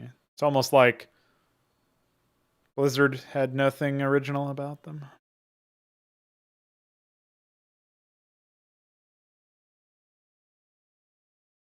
I'm thinking something akin to a Crusader could work really well for the carrier because the idea is that it's almost like an enforcer of the religion of the ecclesiarch's will, the ecclesiarchy's uh, desires or whatever.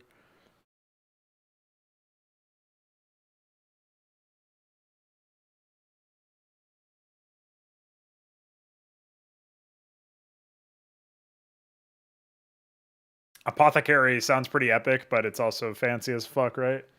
And then Cherugian and I don't know about either of those. I like Apothecary a lot, but it's also just like an older word for it's Warhammer 40k for one, and it's also just like another word for medic, right? It's just a fancier word for medic, which maybe it works, I guess, for Terrans. But yeah, I also think I agree with Beth. I don't think we need more anti-air. Only a air unit that only attacks air. I think those units are kind of junk in general, to be honest. I think it's telling that if you made the unit attack ground, it would be absolutely fucking broken as all hell, like the Valkyrie, right? Corsair, you know?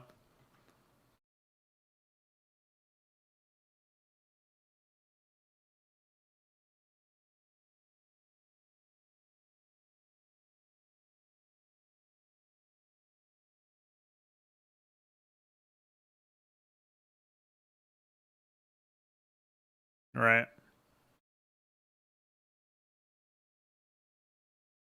I do like it. I just think it's too fancy for a medic. Like if there were no tier 1 medics and then there was like a tier 3 medic, I'd be like, "Oh, fuck yeah, apothecary."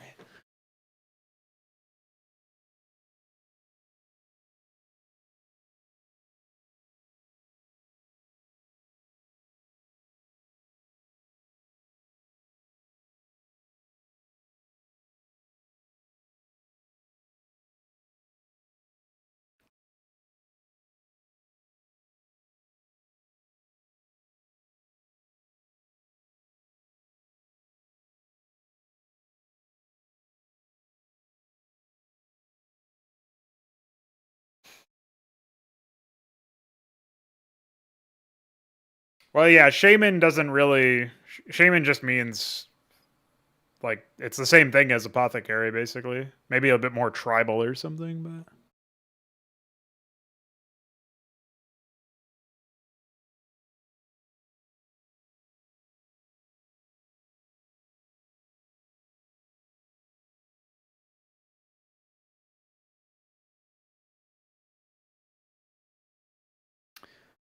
I suppose Decurion being the leader of... Is that even real? Hold on, I should look this up. Yeah, cavalry officer in command of 10 men. It is unfortunately Roman specific. But Decurion could work totally fine for carrier. What's the Latin for 12? Nihil. Unus. Like anus, but with you. Yeah, it's a duodecim. That's pretty stupid, to be honest. Terran Witch. Terran Harpy. I think Harpy is used by Iquare, if I remember correctly. Yeah, I think I'll go for Decurion after all. Because the carrier is in command of 12 stewards, but Decurion is still pretty cool, so... Oops.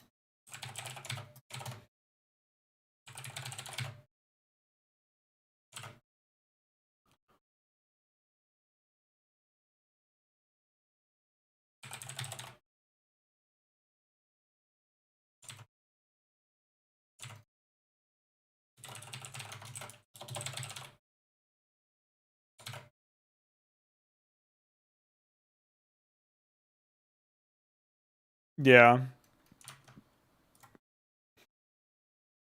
I know, Milestone. It sucks that there wasn't like a really epic prefix that I could append instead of Decurion. It could be like, I don't know. I don't know what it would be. If it was epic though, I would have just made my own word. Said fuck it. Maybe that's what I should do. I should just go into Latin and find some cool sounding words and just say and then create my own word out of that. Just punch them into existence. Oh, fuck, Milestone, you also missed my Mongo story. Maybe I'll retell Mongo story at the end of the stream for people who missed it. Well, Duo Decurion just sounds stupid as fuck, though, so...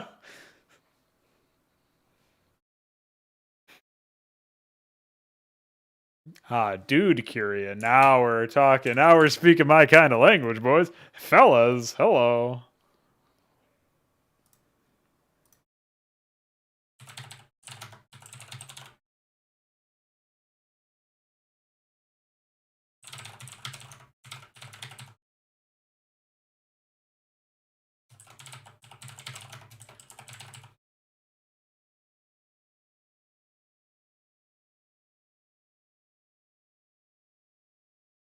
Oh, okay.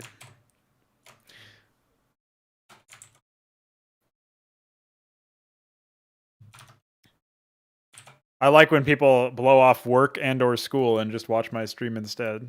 Really tells me I'm important.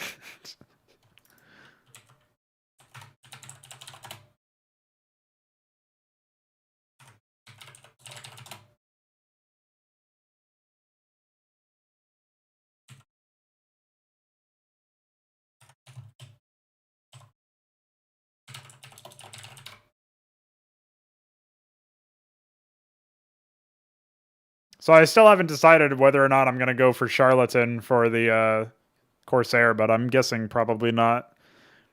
It is just a little bit too specific as like a heretic type unit or something, and then it doesn't really imply too much about like maybe if like the Corsair duplicated itself when you attacked it and the copy was like a hallucination or something, like that might be somewhat interesting actually. But a disruption field, so that's like a little bit different, right? You have to make a bit of a reach in order for everything to work out that way. IMO.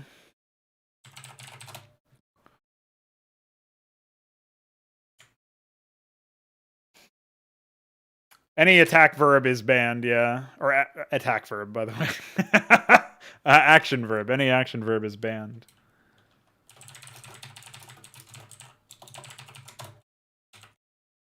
Just because it's stupid. I also find that action verbs tend to be okay, like reasonable descriptive names, like flyer or whatever. I wouldn't call the unit flyer, but I would describe a unit as a flyer or a fighter or a skirmisher, as you're saying. Although duelist is even like better for skirmishing, but you know what I mean. Decurion.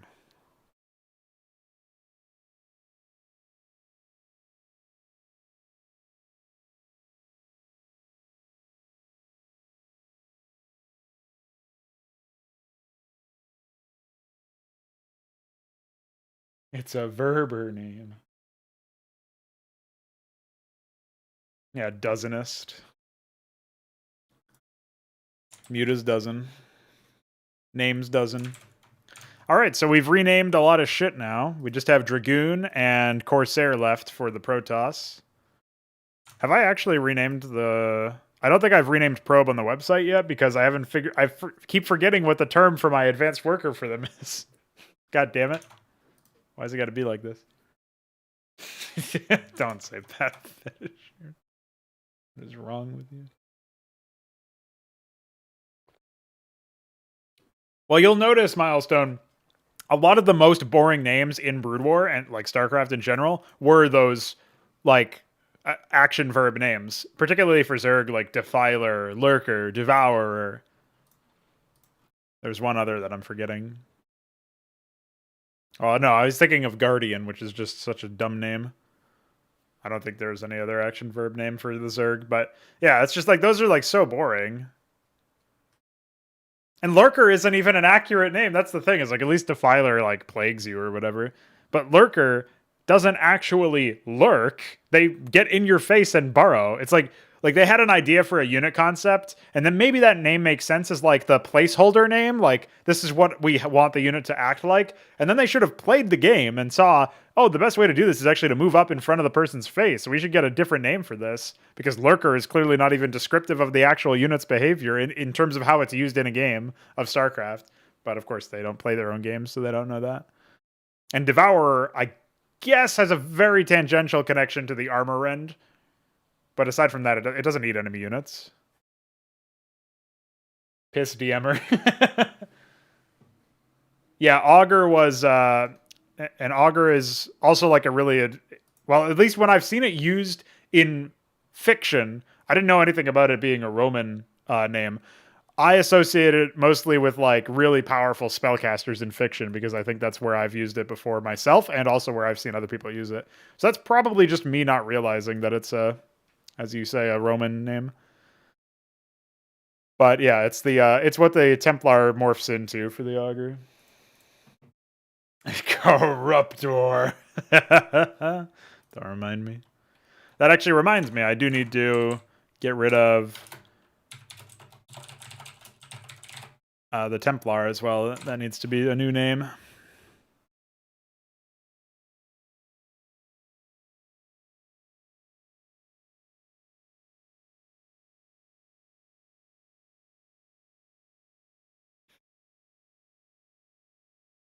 This is where we might be able to use like Aspirant or Adherent or even Maven.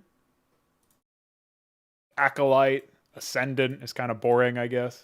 It's also a name of a StarCraft 2 Legacy of the Void unit, unfortunately. I happen to know that.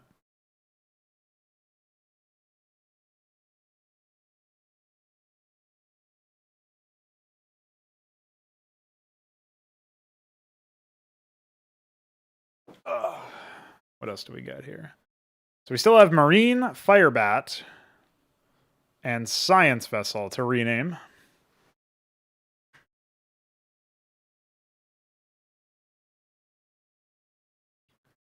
The Cabarrus is a fire-breathing silver or gold dog, depending on which one it is. So I am kind of tempted to name Ahmed that because he is a dog for all intents and purposes.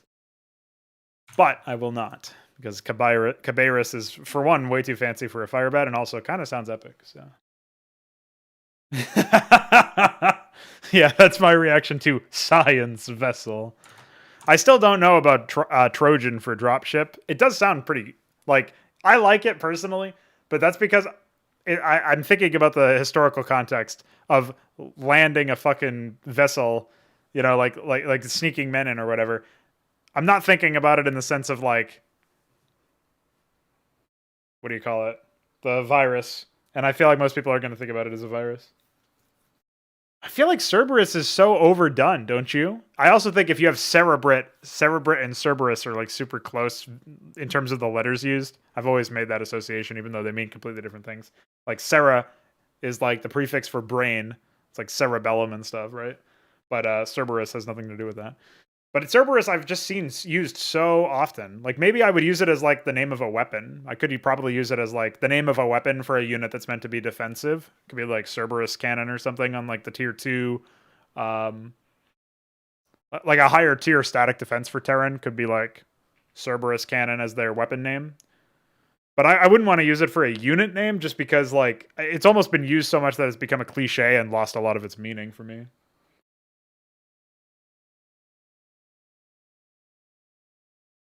Yeah, I wanted to tap into some mythological stuff where it just sounds really epic at the end of the day. I think Heracles is also a little, if especially if it was Hercules instead of Heracles, it probably would have been even more cliche. But Heracles is only like one step removed from that. I just like the idea of tapping into the mythos of a guy who is just unstoppable and like super like preternaturally strong. Like that, of course, they would name an armored like a power armor the Heracles, right? Because it's like you're superhuman. You have superhuman strength while you're in this thing.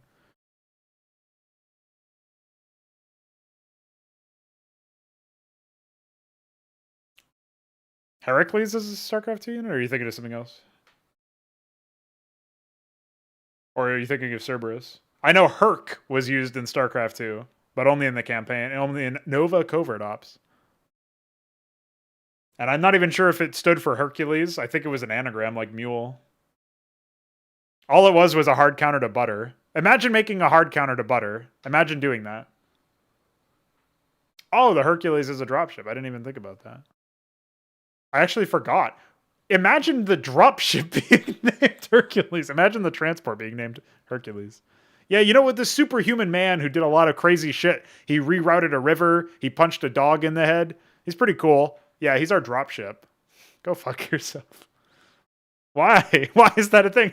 Is Hercules known for fitting a lot of men inside him? Like, what are they trying to say, huh? Yeah. He says he don't get your knickers in a bunch. The memories are unfortunately flooding back to me now.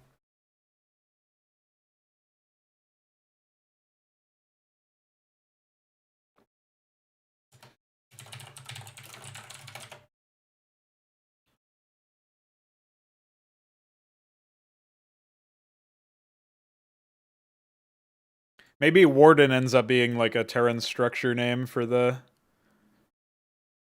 upgraded static defense or something. Aye, laddie. Don't get your knickers in a bunch. It's so bad too. It's so obviously like not a Scottish person doing it.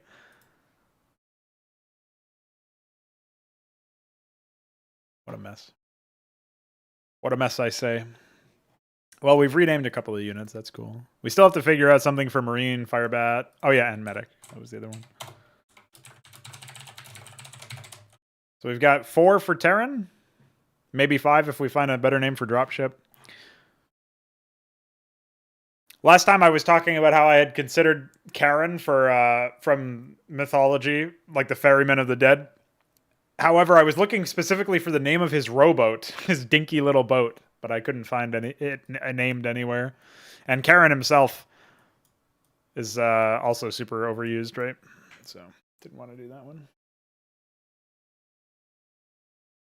I do kind of like Siren. It almost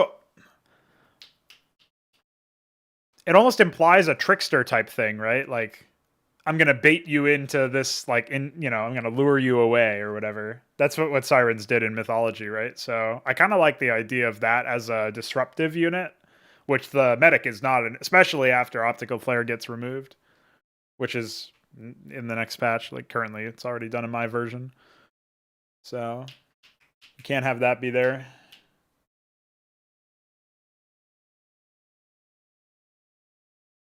But I will add, I don't think Siren is on this list. Yeah, Charybdis was like, wasn't there a name for like a maelstrom in Greek mythology? It was like Charybdis and something else. Charybdis was the sea monster, and then there was just a bizarrely a named fucking spin, ocean spin. They just named it. Some like really epic name too, I think. Oh, it wasn't really that epic then, but yeah, Scylla. So Scylla was the fucking spinning hole in the ocean. Pretty reasonable.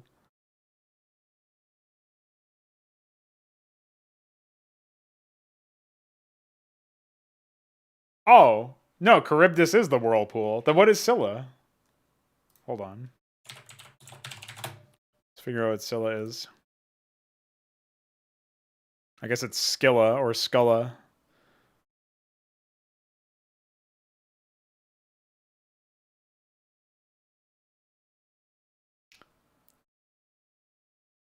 The Greek mythology shit is like so unreasonable. You just have this woman here who has 3 dogs for a dick and a dragon tail.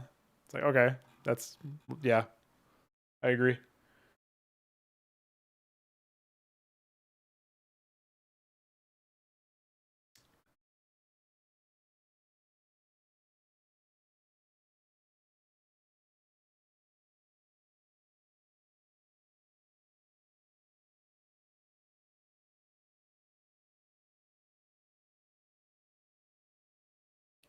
Between a dog and a hard place.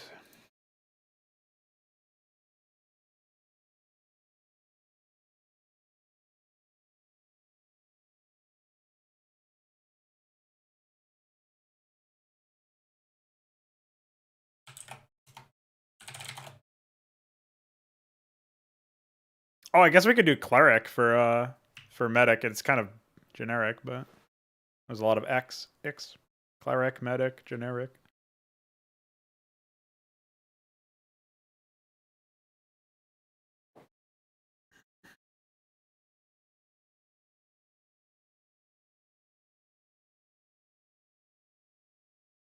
Although chaplain actually makes a whole lot more sense.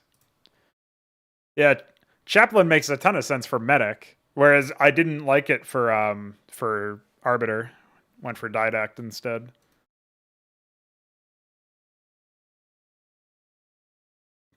So either cleric or chaplain, I think. Meanwhile, I am thinking maybe acolyte is the Templar, but it does sound a little bit lower level. It's like the one in training, whereas the Templar is meant to be pretty high up, right? So that's why maybe like Maven is better. So we'll see how this sounds, right? We've got Maven for Templar and Chaplain for Medic. Because Chaplain's not really mythological, but it is still historical. I don't know, maybe Chaplain does sound better for Protoss in that sense. It's just that I don't expect there's going to be anything like that. I guess the problem is I could see Ecclesiast being renamed to Chaplain, but they're also like they're not really. I don't know. Ecclesiast is definitely a stronger name and tells you like this is probably a combat unit, whereas Chaplain is a little bit more like dedicated healer. Cleric and Shaman fit well together. Yeah, that's another argument for Cleric over Chaplain, despite the like But I guess the other problem is like Cleric is not a mythological name either, but military uses chaplains together, or today rather. Yeah, do we want cleric or chaplain? Maybe that's my poll today. What do you guys think for a poll? What should we do? I actually forgot to make a poll yesterday, I think. Or no, I did do this one.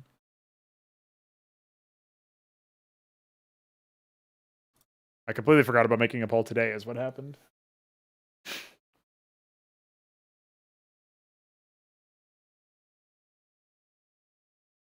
Definitely don't want priest.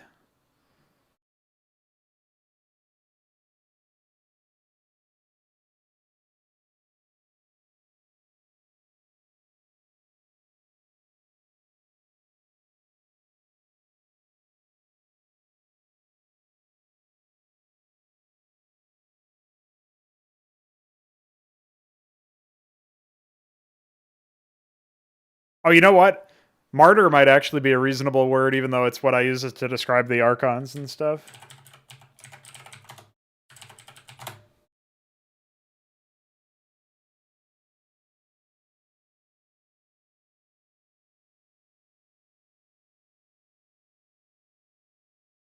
Never mind. Sucks.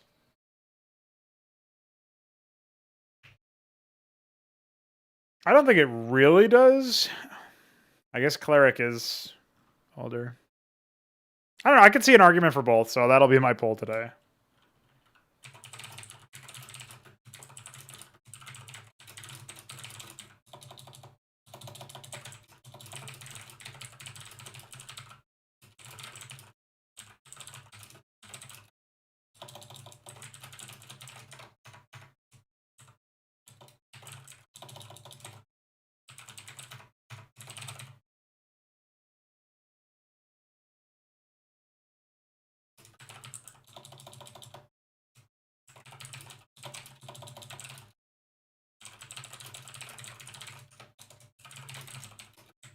Whoa, what the fuck?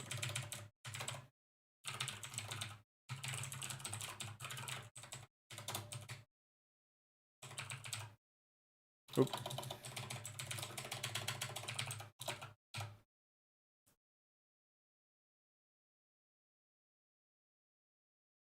There you go. You guys can vote.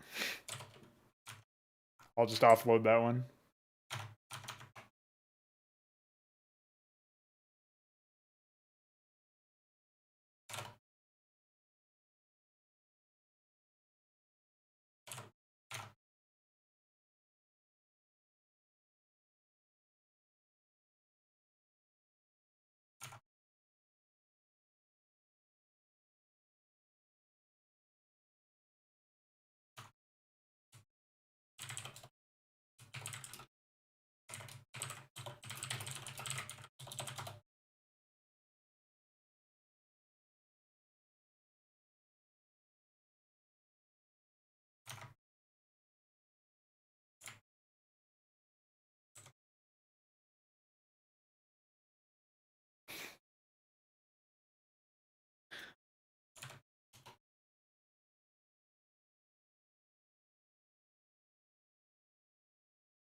Some of these might be interesting.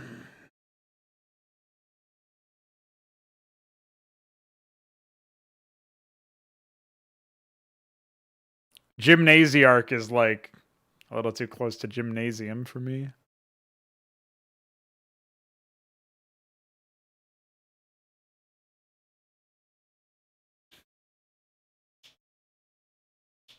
Oh, Sage. How have we not thought of Sage? Your epic argument. Thank you. Let's go see. What did people say?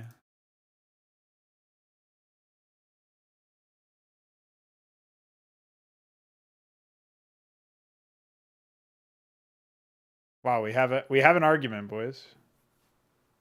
Will anybody be able to convince me? Already 3 votes. Here, I'll like my own poll because I'm epic. Okay. Well, looks like we'll have a decider very soon. Seems cleric is in the lead. I'll be right back though because I gotta pee.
I'm back. Yeah, I wasn't thinking Sage for specifically uh, the medic. I was just thinking like, oh, it makes sense to have Sage.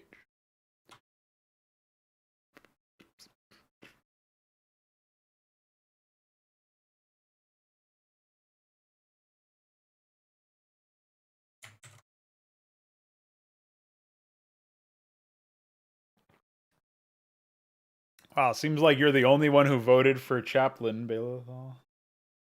Maybe Razorback did bought the poll.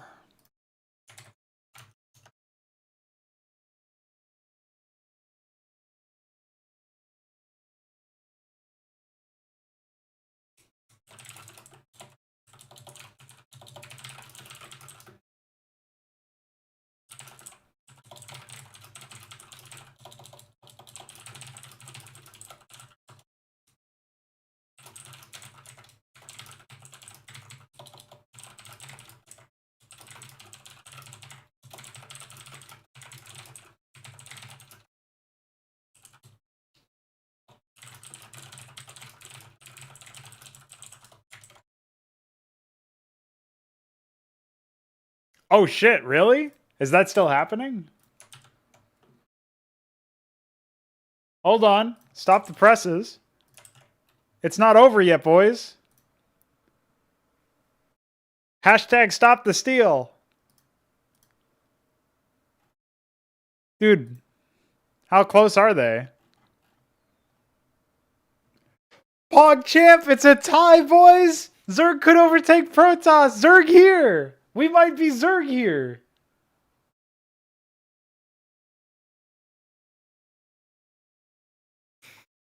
Oh shit.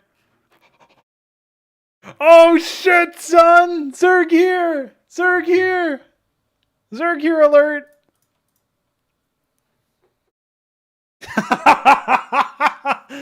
Holy fuck, dude. They built their larval colonies and spawned additional men. It's Zerg here time, baby!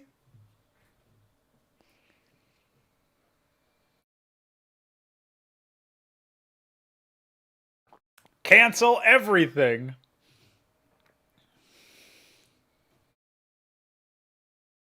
We did a recount, okay? We counted the late votes. And we found Zerg here. That is ridiculous. How's that happened?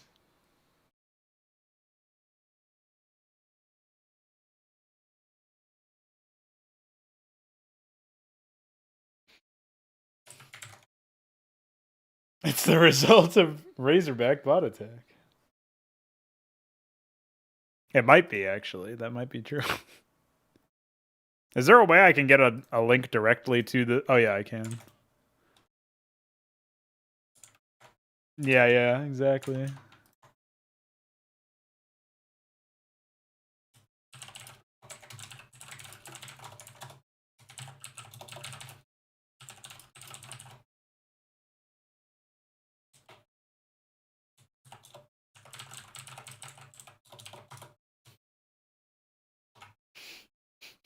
That is really funny.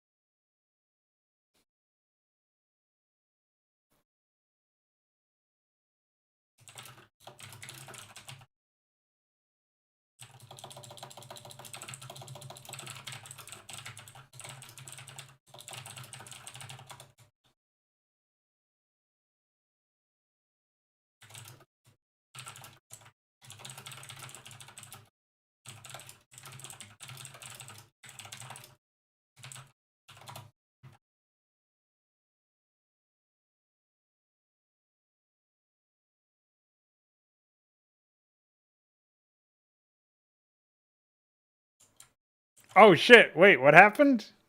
Oh, fuck. Refresh. Oh, shit. Protoss back in the lead firmly.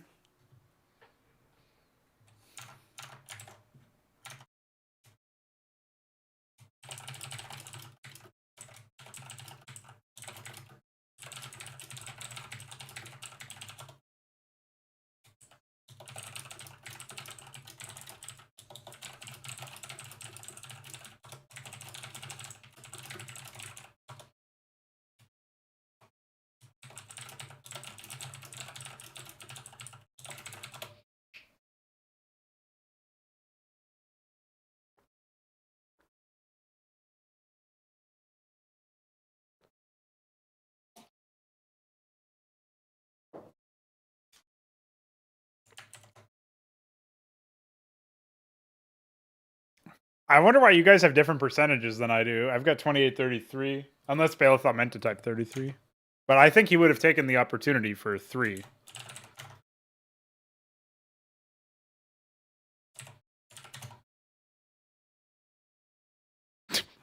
Everybody wants Cleric, it looks like. Oh, wait! Fuck! Now they're tied again. Can't believe this. Oh, wait, somebody's vote was just deemed illegitimate. Did you see that? Unless I'm missing something. Oh, no, there it is. What the fuck? Wait, can I control F5? What happens then? Oh, no, never mind. What is happening here?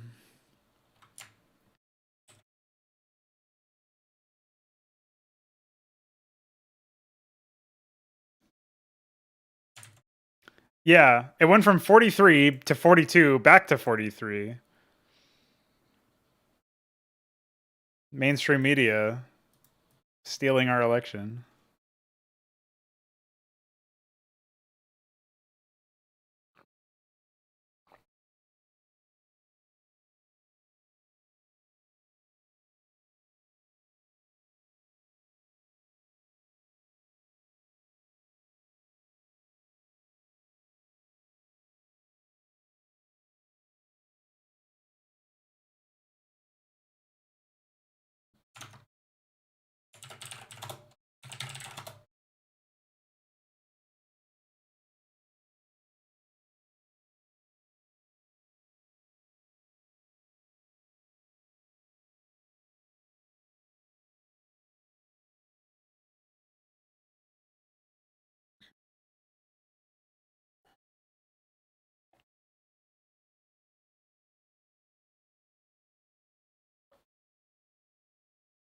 Somebody suggested Janissary for Dragoon. Might not be a bad one, but I don't remember what the context is. I know it's an Ottoman Turkish word because I searched it up. Elite infantry unit. Yeah, I actually don't mind that, to be honest. The idea is like this warrior was worth, resuscitating, so that the elite aspect of it is sort of tapped into with the term Janissary.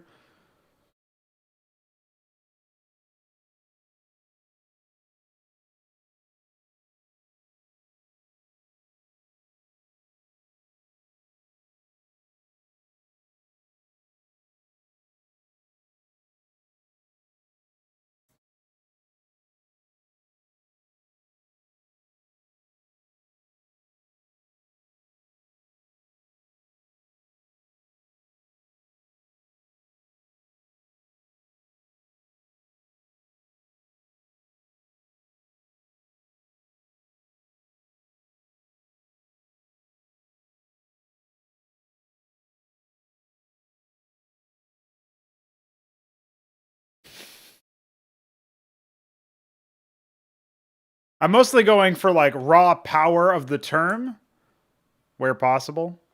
Oh fuck, tie game again, boys. We need one more to decide now. Again.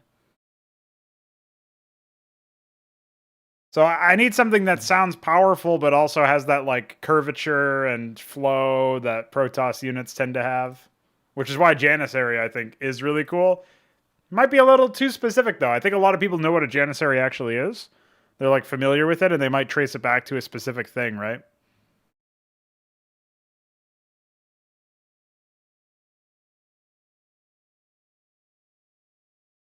So that's like one point out of its favor, if that makes sense.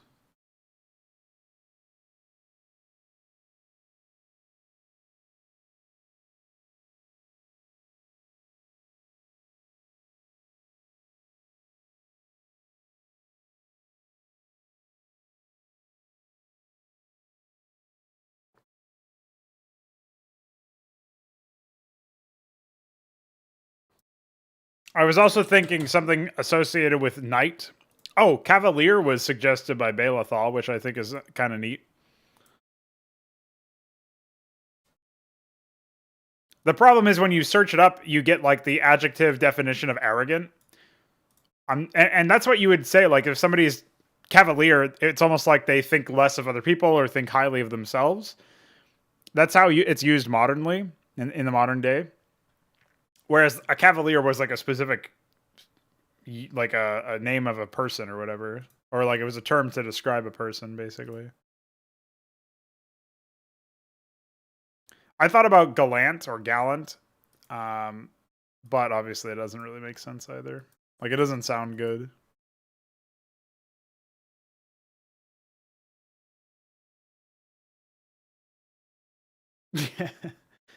Yeah, dervish. I considered, and then I associated with it with a fucking League of Legends item, which was pretty embarrassing.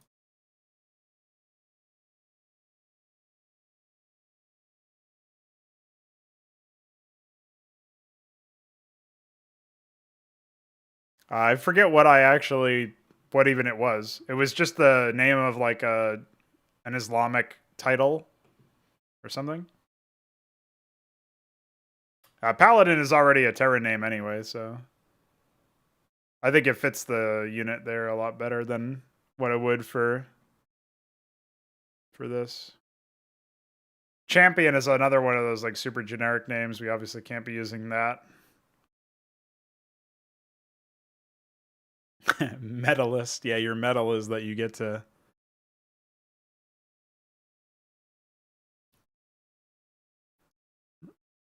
You get a shell. That's your medal. Get a fucking power suit for your soup of a brain.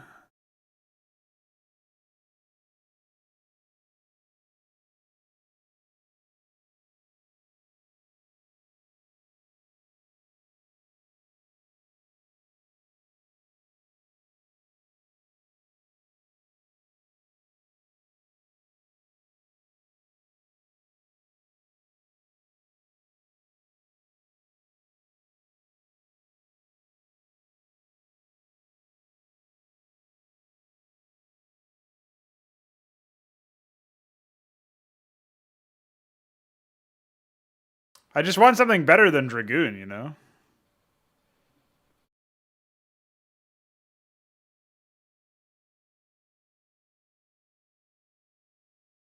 What's the score now? Let's see. Holy shit, how did we get 4 more votes immediately and Protoss in the lead? That means we got 1 for Zerg and oh, maybe some of these other ones went up. I wasn't really paying attention. But I think that means we got 2, like the majority of those were for Protoss, must have been.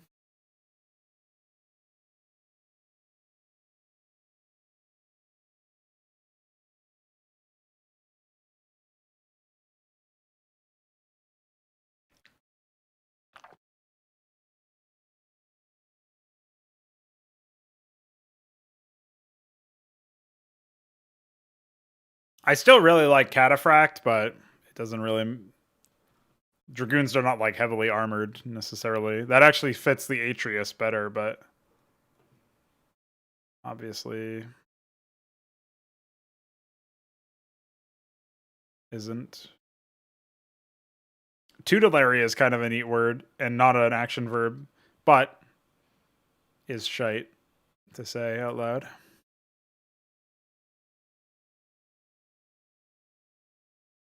Tutelar a little bit better.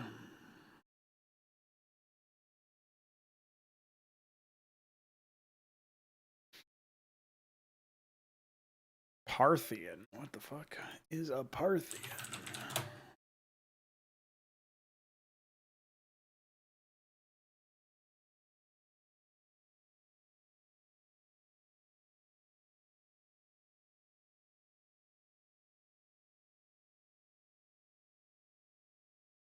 Oh, I see.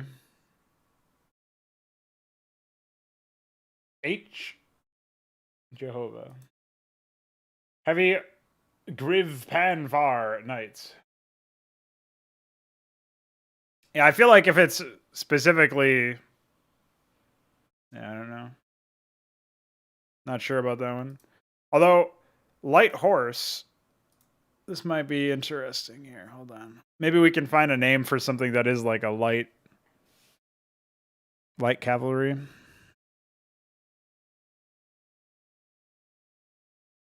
we might find a name that fits that. Because again, we're looking for like military unit names that aren't limited to just one kind of thing, right?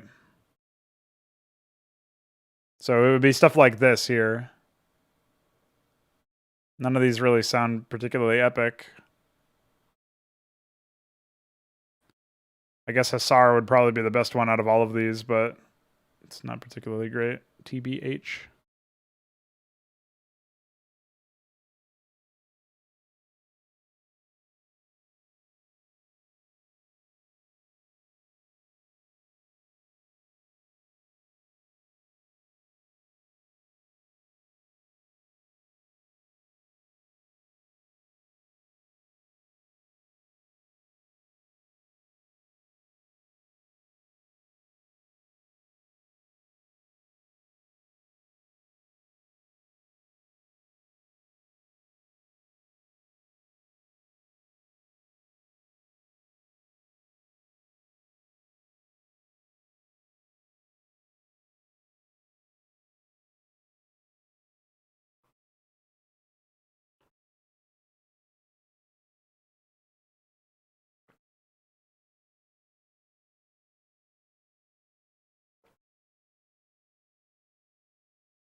Yeah, I wouldn't want to necessarily name them after a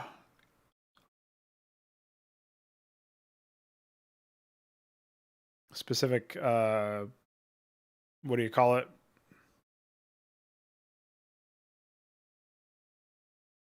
There's Cataphract again.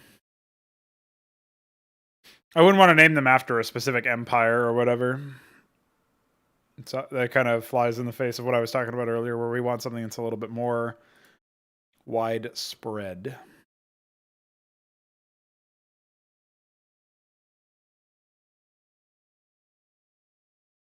Something like Cataphract, but less fanciful. Mongol heavy cavalry.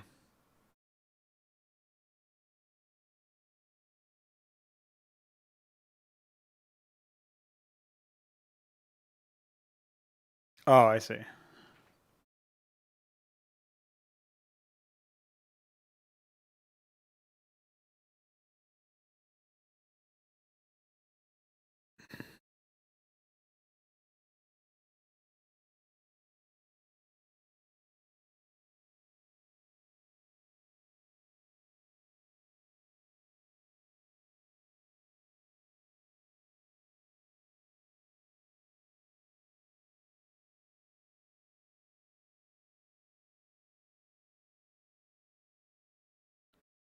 With Panver. Imagine you just walk into. Imagine this. You just walk in to Hydra for the first time, and you're like, all right, let me trade a Dragoon. Oh, I see it's received a new name. Protoss Klebatophoroi. Fuck that, dude.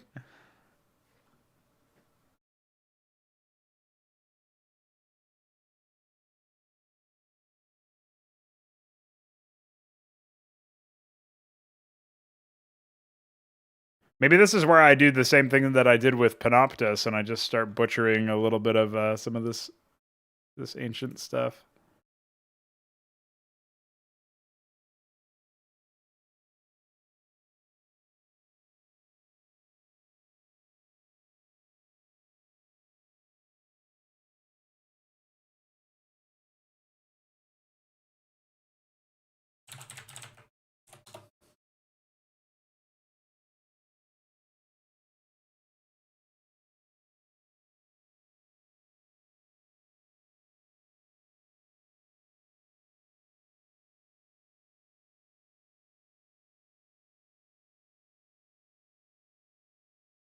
I mean, Evocata is like perfect for what the Dragoon actually is,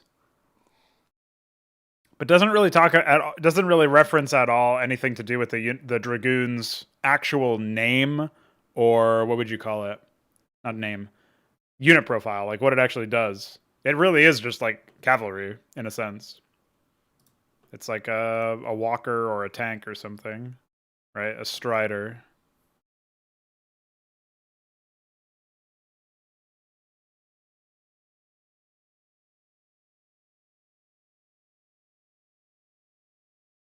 All right, we've used it. Decurion. I can get rid of that one.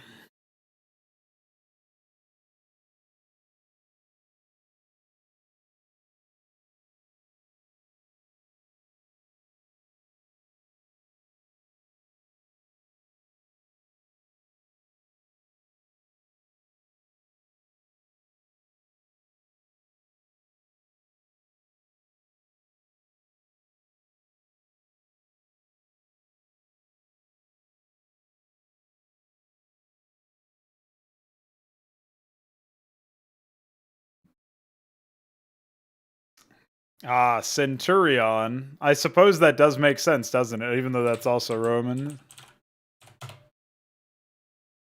Or is it Roman? No, I guess they were used pretty much all the time. Oh, it says position in the Roman army, but...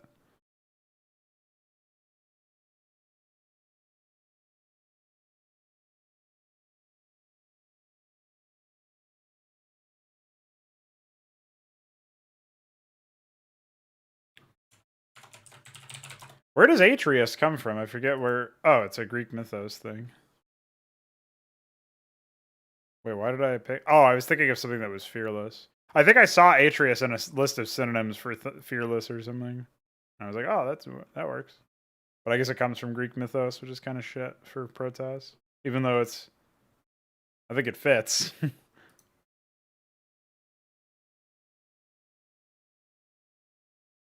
No, it means command 80 legionaries.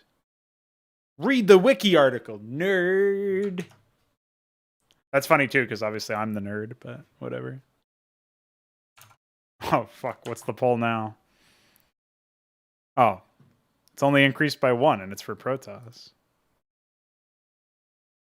Although, of course, I'll like refresh it tomorrow, and there'll be 50 extra votes, and they'll all be for Terran, and then I'll really be fucked.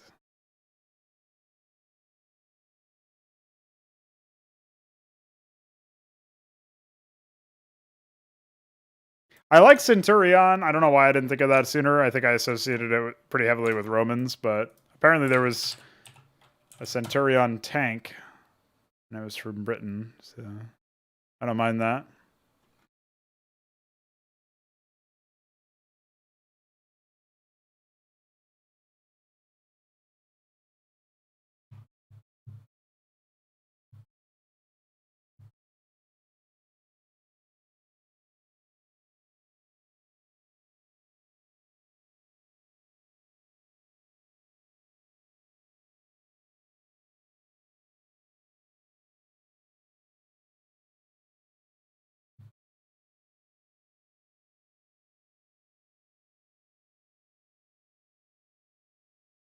Imagine naming a tank Challenger.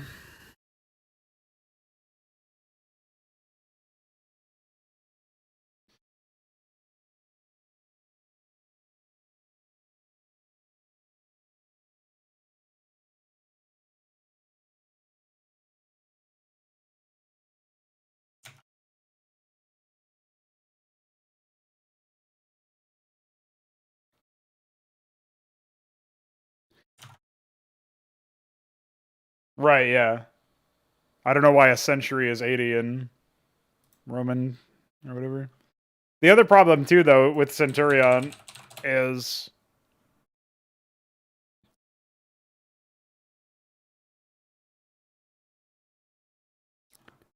it does imply commanding. Isn't there some term that means, like, serving for a certain amount of time? What's the term for when you're alive for a long time? When you, like, live past to be 100, you become, like, a cent something. I'm pretty sure. Centenarian. There it is. Roller skates to the rescue. Do we think Centenarian works for Dragoon, though?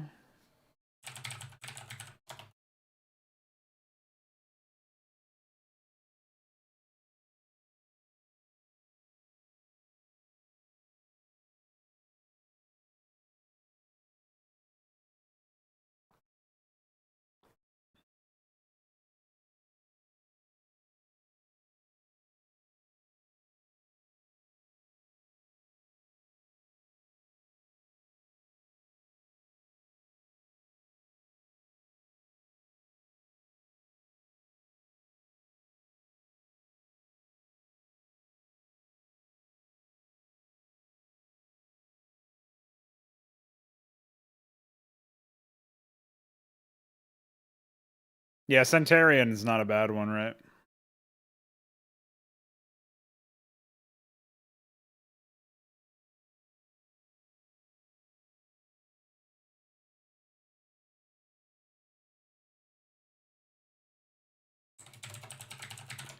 Because when we have something like Centenarian, or in this case Centurion, I really like it because of the fact that if you know the connection, if you make the connection to Centenarian anyway, it's like it implies that whole longevity age thing, right? Where they've been able to come back a little bit. I guess the main issue is it doesn't really tell you anything about what the unit's role is. That's still the case, even with this name change. In that sense, it's actually worse than Dragoon because a Dragoon was a ranged infantry standing on top of cavalry, or mounted, horse mounted. So maybe that is shit then. Fuck, dude. I thought maybe I had it.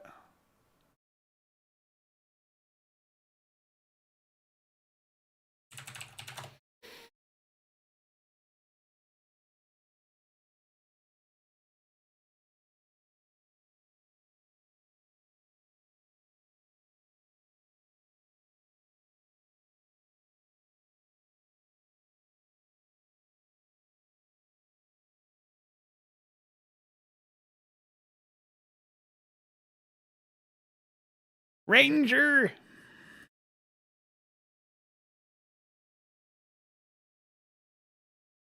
Wait, why does Dragoon have a million definitions? That doesn't seem right.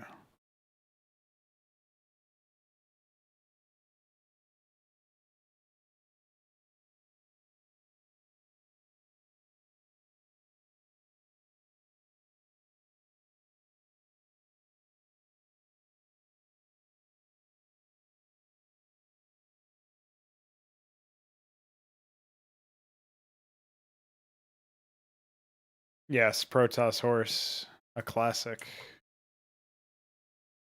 Oh, fraud, fraud, fraud. What happened? I refreshed. Look what happened. What the fuck? What has happened here? How does Terran have more votes than Protoss now? And there are less votes than there were when I just refreshed. Did everybody conspire to unvote Protoss and revote something else? Is that even possible? How has this occurred?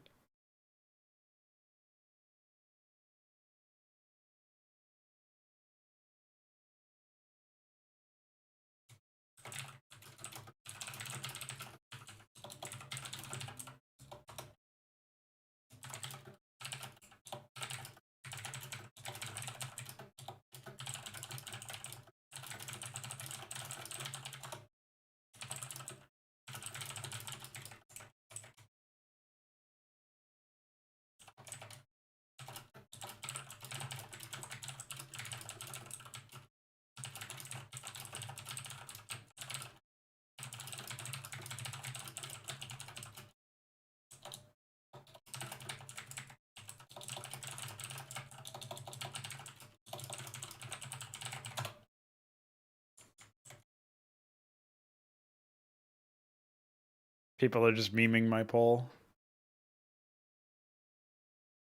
I like how some people unvoted and didn't even revote.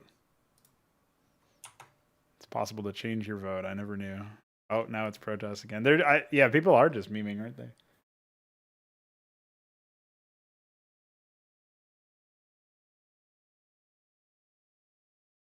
I'll post this as well. I'll say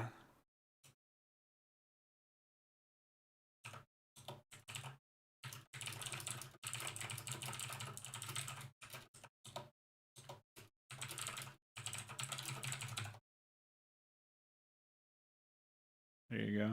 I've shared it. Let's see if we're going for cleric after all. Oh yeah, that hasn't received any more votes. Okay.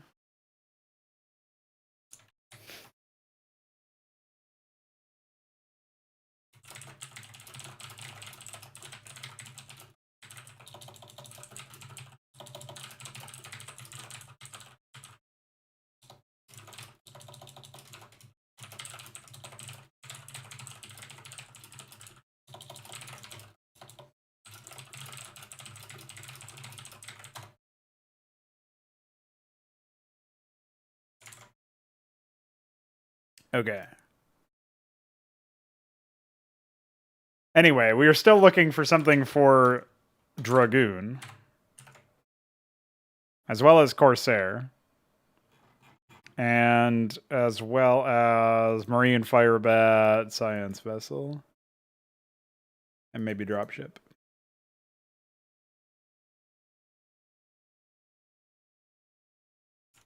I guess I can quickly take a look at the biblical angle that Fagudo was bringing up there earlier. I'll check out Seraph.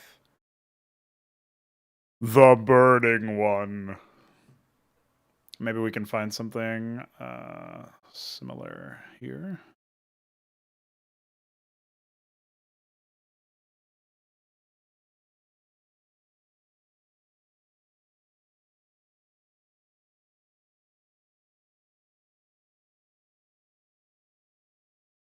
Protoss the Burning One. No, this is for Science Vessel. Is what was that's what Seraph was suggested for.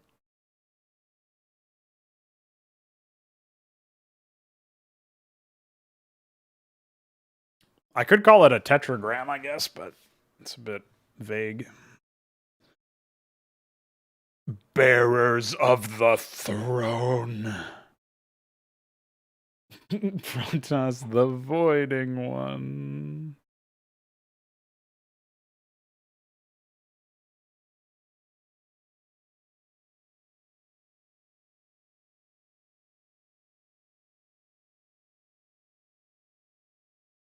Imagine listing Doom 2016 as trivia.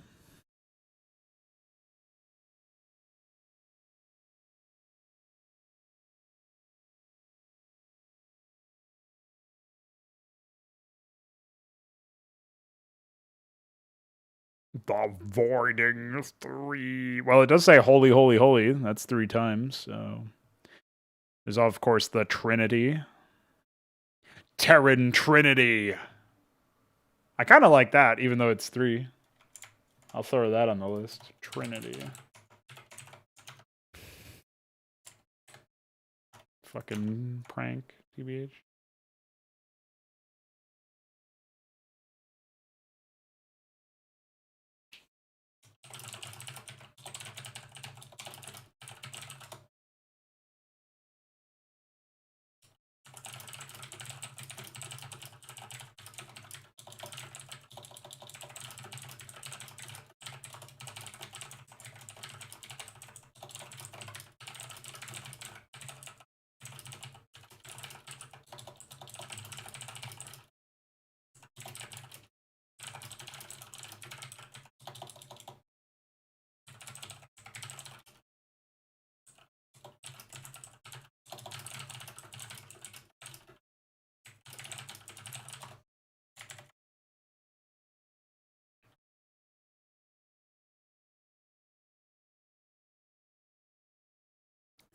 Terran Porcelain Throne.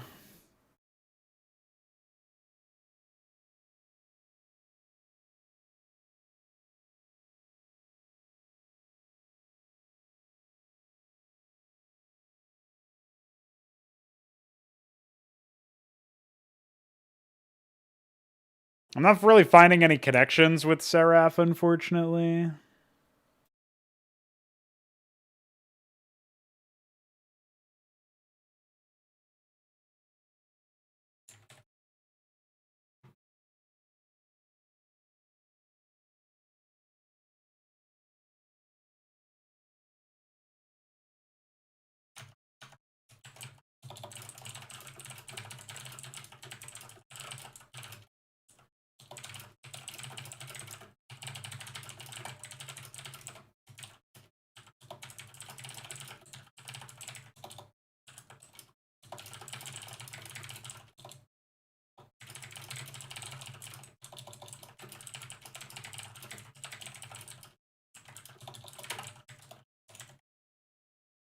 No, don't Primal Destroyer me! No! You can't Primal Destroyer me. It's not allowed. I refuse. Oops.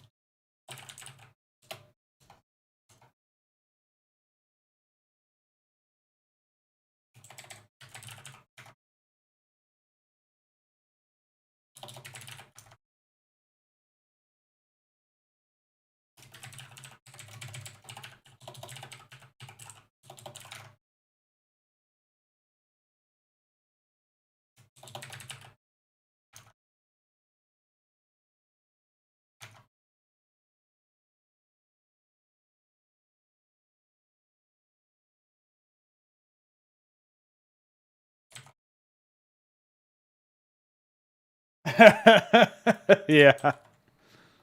Yeah. I agree with that. Oh, and he throws in Behemoth at the end. That's like Ancient One, Forgotten One.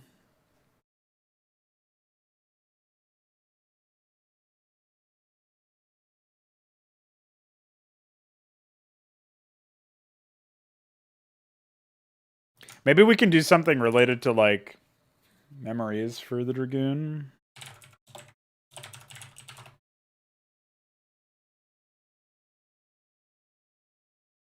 Oh, Remembrant. Isn't that a real thing? Oh, it's a book?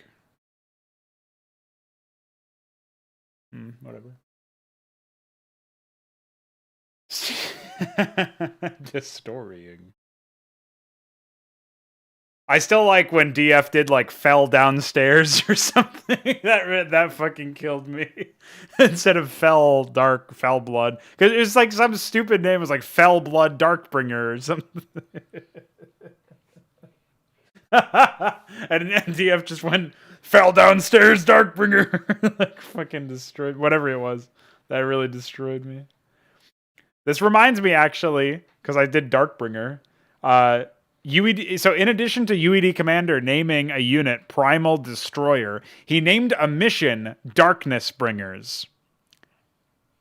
I don't think Primal Destroyers are buildable in that mission, but Darkness Bringers. Yeah. And yes, sucking base. That's a real thing too.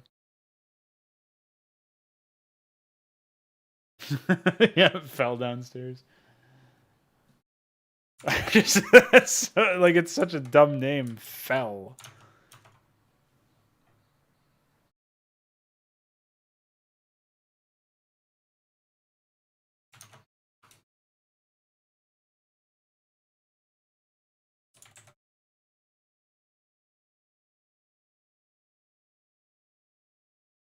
The units that have Storm as an attack? What are those? Are those aren't Primal Destroyers.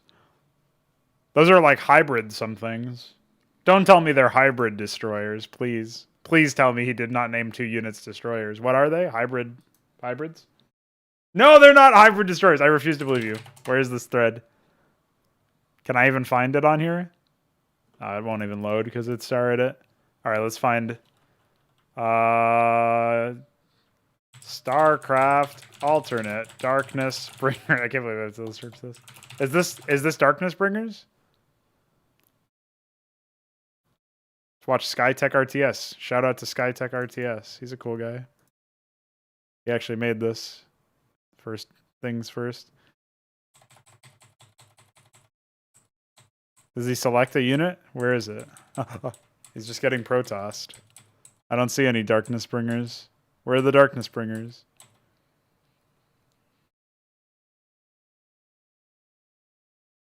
Yeah, remastered. Puke Champ. Wait, did I miss a Psystorm? Hold on. I like how the ghosts look like George Bush or something. What the fuck? Why is that a thing? Or not George Washington. Big difference.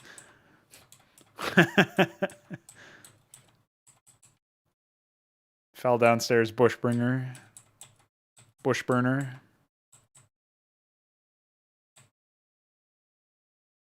Holy shit, somebody actually using lockdown. Is that a gas only base? Did somebody DK gas this map? Wait, is this even the right map? Where do the hybrids come from? Wait, is it really Hybrid Destroyer? You can't tell me that. That's not real. All right, I can't handle that.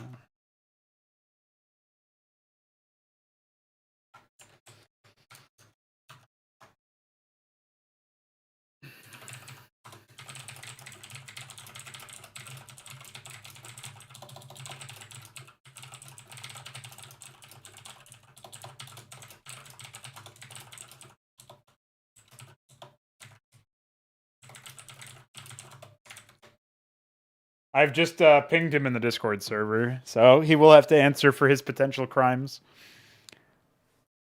Well, not potential crimes. It's definitely a crime to name a unit Primal Destroyer, but if he named 2 units, that's a fucking double homicide right there.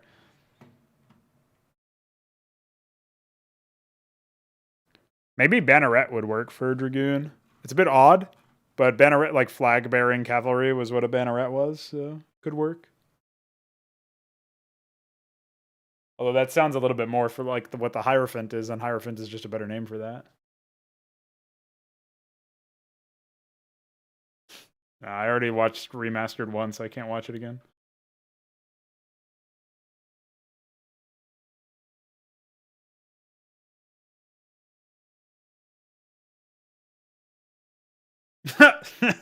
Yeah. It has like this really her definition like graphic settings. I don't know about the milk part. I couldn't tell you, but there's like lighting settings you can play around with in Remastered with modding, and all of the screenshots that people have sent me have been of like shit lighting basically. But I don't know about the UI. I couldn't tell you.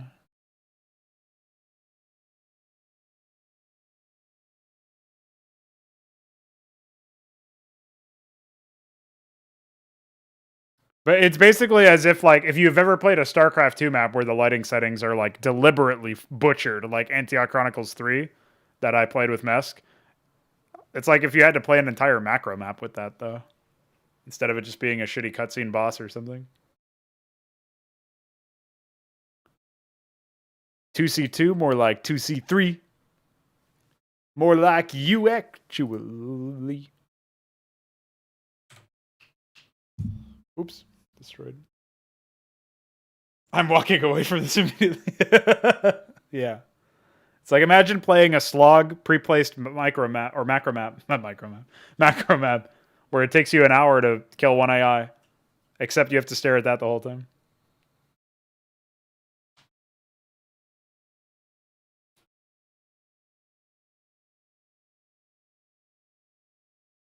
Why can't I just use Evocatus?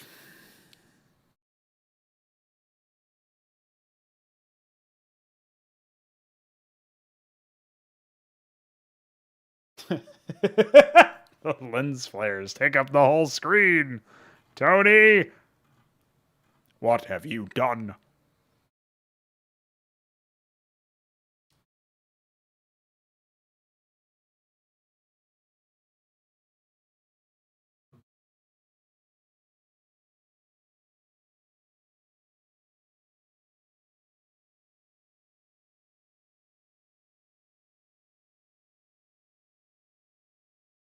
Here comes the 3 math.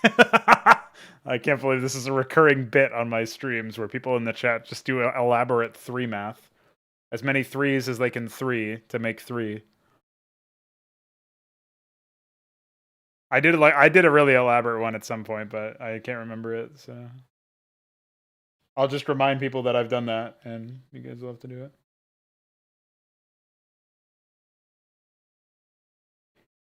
Nice. I didn't 3. There was other people in YouTube chat who 3'd. I guess I did say 3 once. Yeah, you're right there.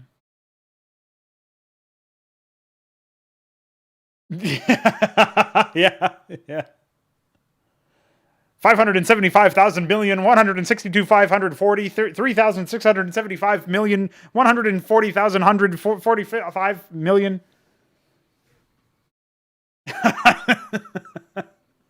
Why is that a real thing? That is like low. That is like a sleeper hit. Iron Torch, the fucking, just like literally wrote like here's text that tells you there are billions of units. Our game is large scale, guys.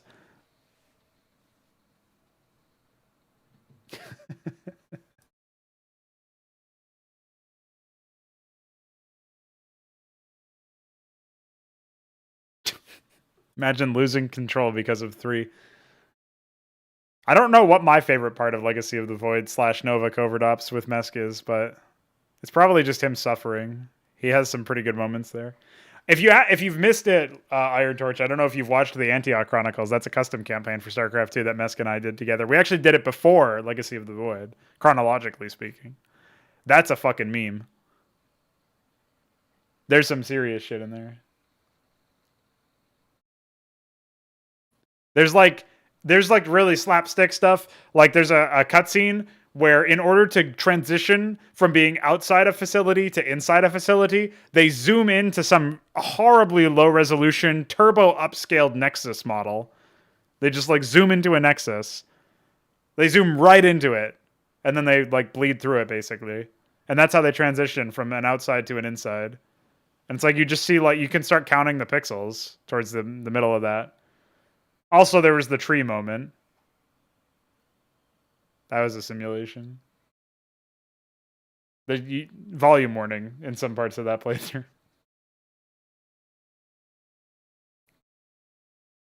I could not contain myself. That was like one of the rare moments in any of my recorded playthroughs, I think, where I started screaming laughing. Like it's not like crying laughing or dying laughing.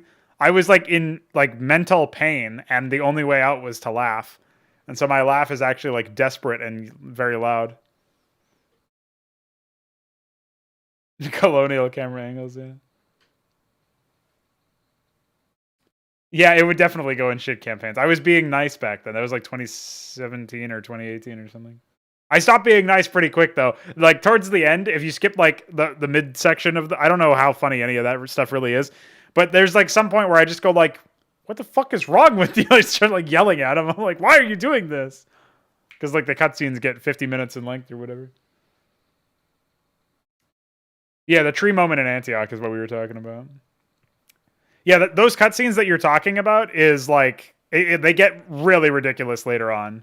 It gets way worse than what it is in like the middle of the game. I don't know how far you are in it, but like the last couple of missions that I ran as many missions as there were at the time.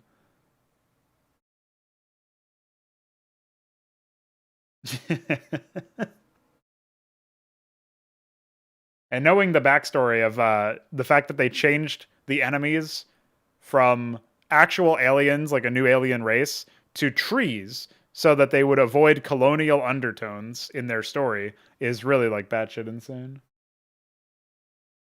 I guess Annihilation actually did get finished, and the latest work from that same author now has even longer cutscenes in it. So if you wanted to know how people were evolving or devolving, that's just hearsay. I can't confirm that because I'm not installing StarCraft 2 again, so never going to play it. But there you go. Well, it's because he was inspired by shit like Metal Gear Solid 4, I think, which is basically a movie. It's like the worst way to get inspiration for actual interactive medium or media. That's the problem with a lot of people, though. Like, I don't know if how much this applies to Dude Key. I think he's like a second or third removed affect of this kind of trend. But a lot of the people who got into gaming in like the late 90s, early 90s, like the early 2000s, were basically there because they couldn't make it in film or some other like more established and thus prestigious, I guess, like higher standards industry. So a lot of them come in with like resentment. And if they're put in a position of power or management, they can push their ideas with nobody telling them anything other than yes, or nobody able to in most cases. And that's basically what happened with Metzen and Blizzard, for example, right? Like, I don't know his backstory. I know he tried to be like an artist at one point as well, like a graphics artist. So he did like concept art and stuff. Um, None of it which was particularly all that great. But I guess you get serviceable as like inside concepts. You don't need to like release those publicly. Like if you just need to quickly draw, like he could draw a unit concept in theory, but he was drawing like character art and stuff. So he was trying to, I think, go above his pay grade in that respect. But then you also had him like doing ridiculous shit, like walking around the Blizzard office during the development of Warcraft 3 going, "I am the war chief," and like insane, just like what, and like the Blizzard offices just had alcohol in there, like openly accepted, and I think even encouraged. It's like, it's a real fucking trip. So that Blizzard is a little bit of a special case in that. But I think Metzen like fits the bill in that sense. I don't know if he aspired to do more, but the reason why he like so totally controls the writing of the games that he's a part of and becomes that singularity of incompetence is, I think, related to the fact that he maybe couldn't hack it, or maybe he never tried, I don't know, but couldn't hack it in some of these other more established industries.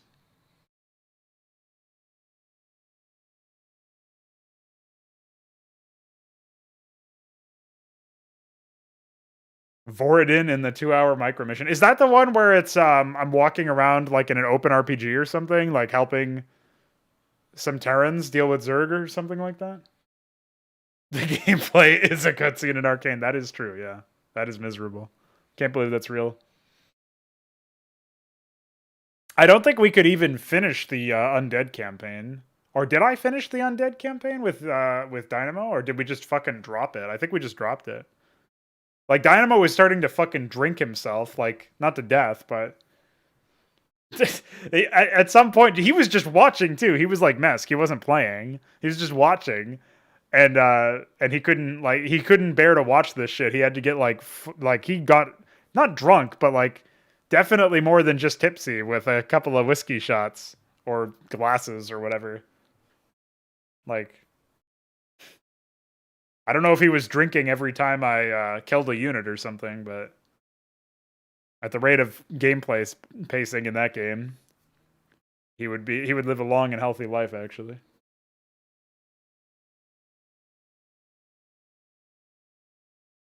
Yeah, I think any automation in games is probably a sign that the developer gave up. But it's also a sign that you're not really looking for interaction, which kind of reinforces my point, even though I'm kind of looking for something. UED Commander is a humanoid. True. These are true statements. I guess we can check on the poll again.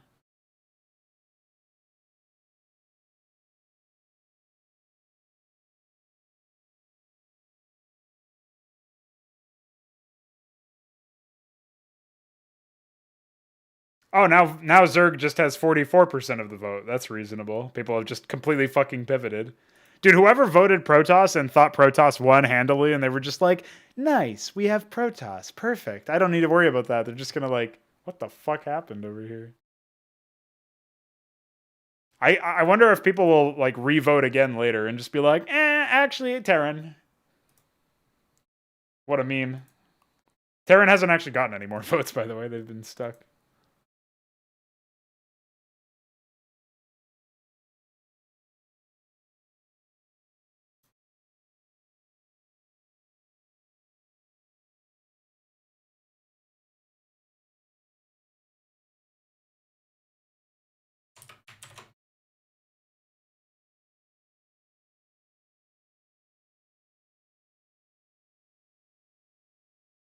Yeah, I've actually avoided ever needing to even attempt to play Warcraft 3 or Starcraft 2 custom content just by not installing the games when I did my move to an SSD. So no problems there. All Gucci. All good, homie.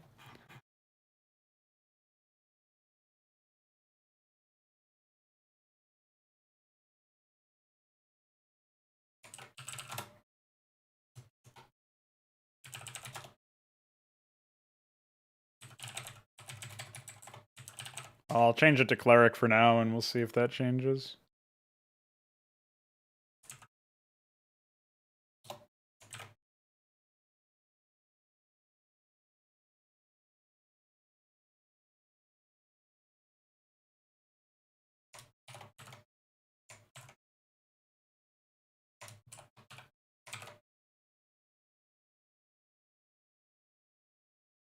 Oh, what's up, Connor? How you doing, homie?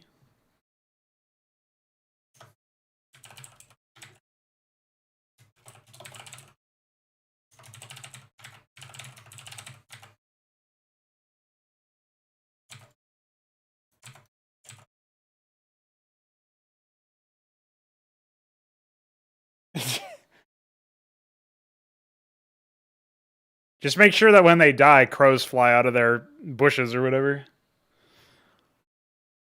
I'm pretty good, man. I'm actually towards the end of my stream here, but we were just spending most of it. Actually, did we do any work today again? I think we just had another rename-a-thon stream. 3 hours. I guess we did a little bit of AI work, right? And we did some concept work on the Orchestra core, so there's that. So yeah, it's not all bad. So meta cleric. So we have. Oh, this one's gonna be kind of annoying, isn't it? I can't just do. Maybe I can do Templar. Yeah, I think all this stuff is fine, actually. All right, let's do this.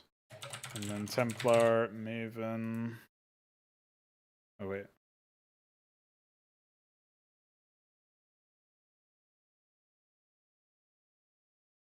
Oh, wait. No, that's not good.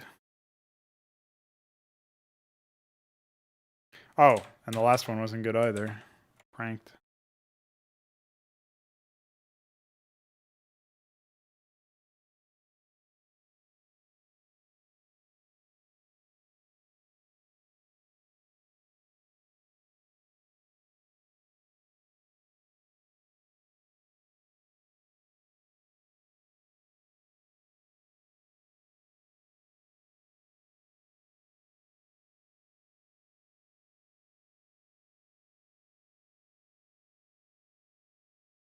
Okay, I think we managed to sneak out of this one. Okay.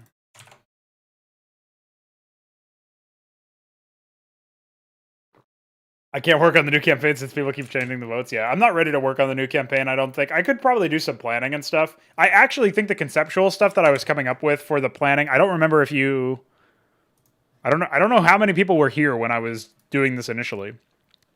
But I was talking about how I was thinking about for the new campaign, an element of it could be the Demiurge, since the Demiurge is this unit that's not yet added to the game. It's a Protoss unit that takes control of their hostiles or whatever, their targets, their victims, when they drop below half health. So at least this is the conceptual stuff here. And there's no cap to this. Doesn't drain energy like the Mind Tyrant does. So it's very much different than what you would expect. It's like a very, very powerful unit, obviously, if you can use it properly. It's probably going to move a little slowly, and it's not going to deal that much damage. As you can see, it's only 30 plus 2, although the plus doesn't mean anything since we've removed upgrades now. But only 30 damage. It is normal, but this is like a case where, yeah, they can like instantly take command of tier 1 units, but they're dealing 30 damage to a Marine, and then obviously it only has 10 health left, as an example. So that's not going to account for too much.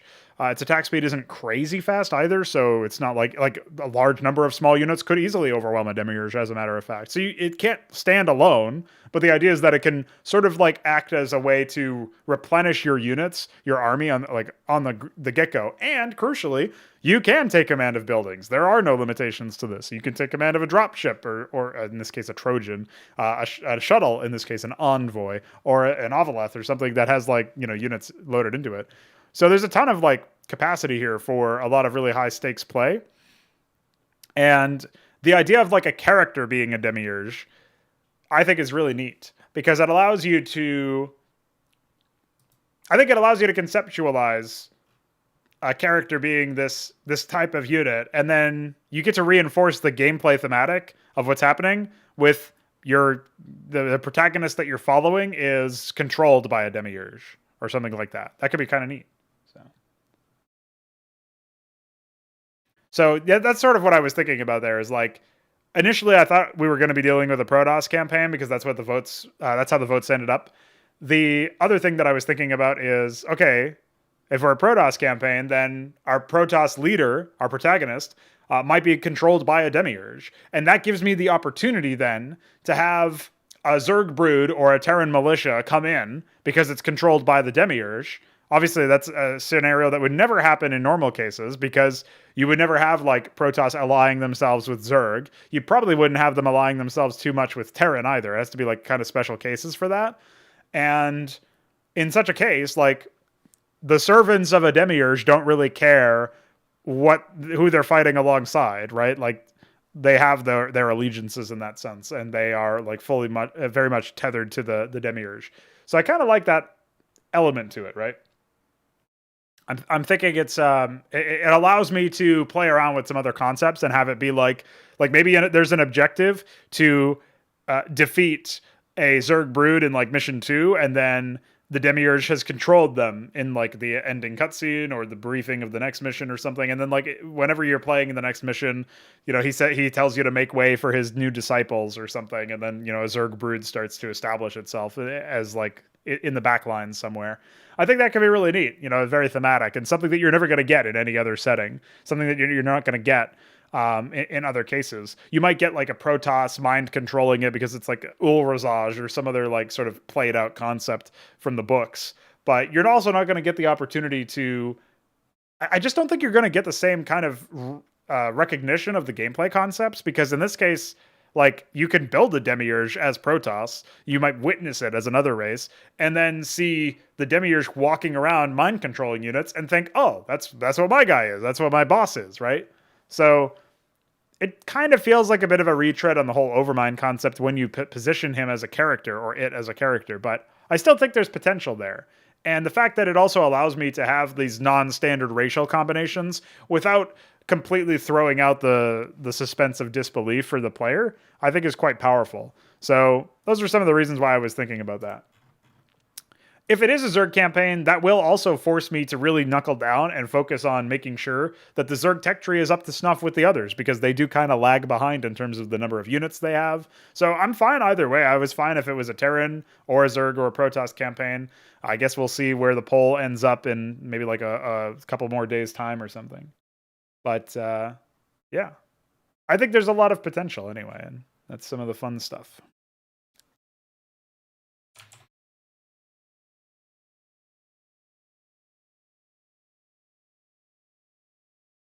So we'll say rename more units.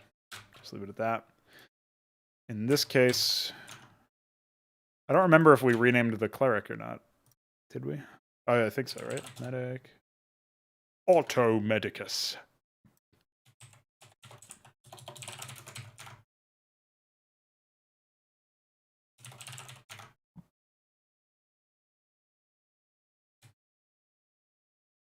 These are just orders. Guess it's fine.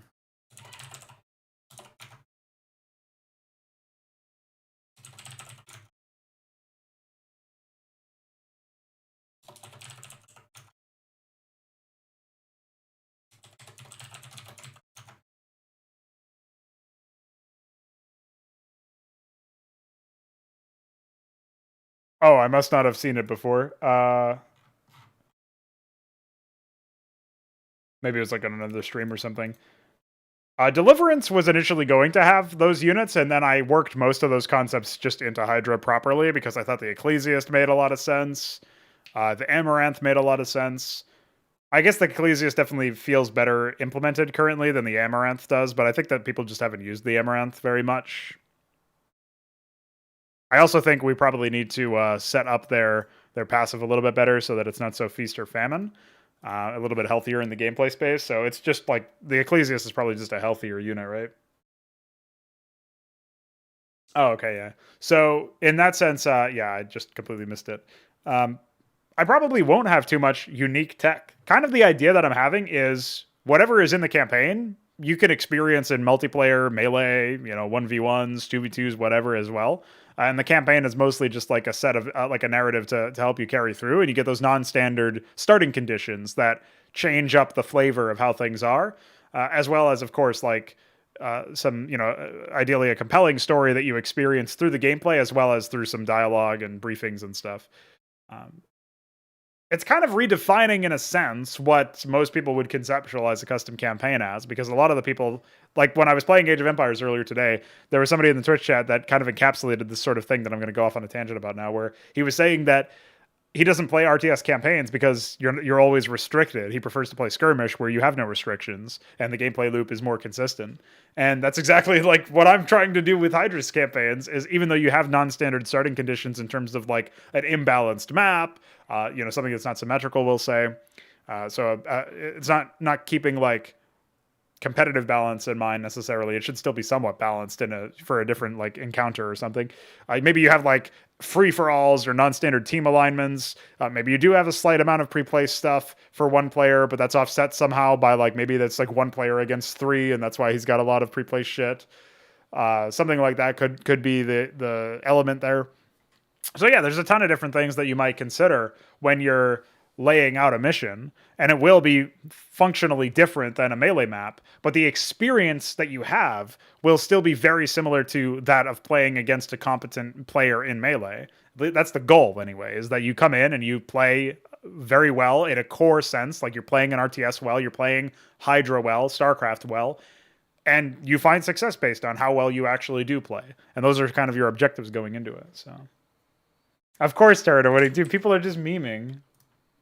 What are these memers doing? Do I even have this open still? Doesn't look like it.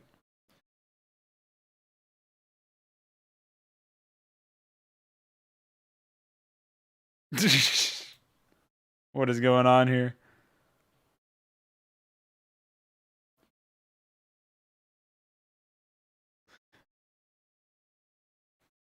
I'm just wondering how are so many people, like, it must be double digit individuals are like unvoting and revoting, because we're still at 50 votes, right? So we have double digit people spinning around changing the votes. That's pretty funny. Yeah, stop the count. Yeah, election fraud. Clearly. People keep recounting votes. What the fuck?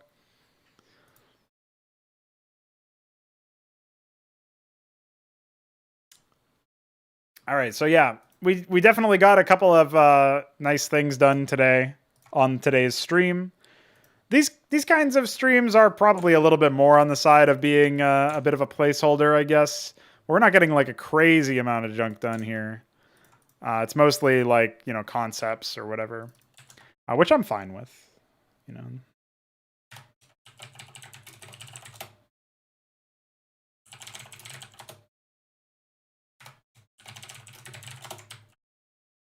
Just going to change those in here.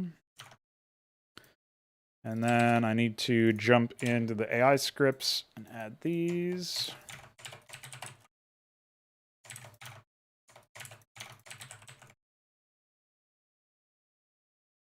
We don't have Maven? Oh. I could have sworn I copied and pasted that shit.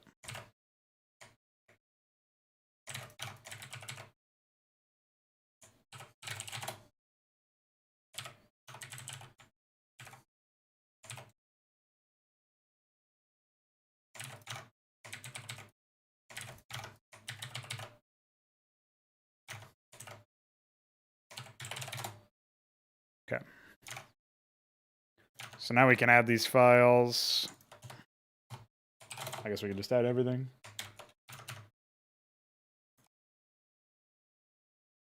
Exactly. Exactly. Biding our time over here.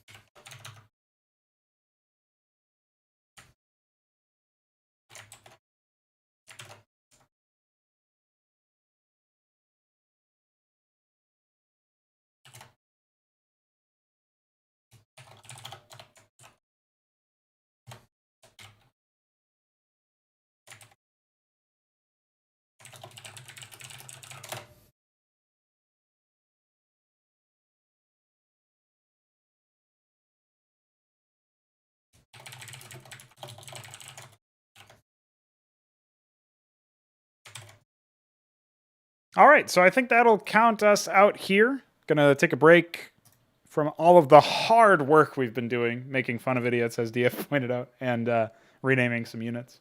Appreciate everybody brainstorming, Todd storming with me. Glad Zerg here is back.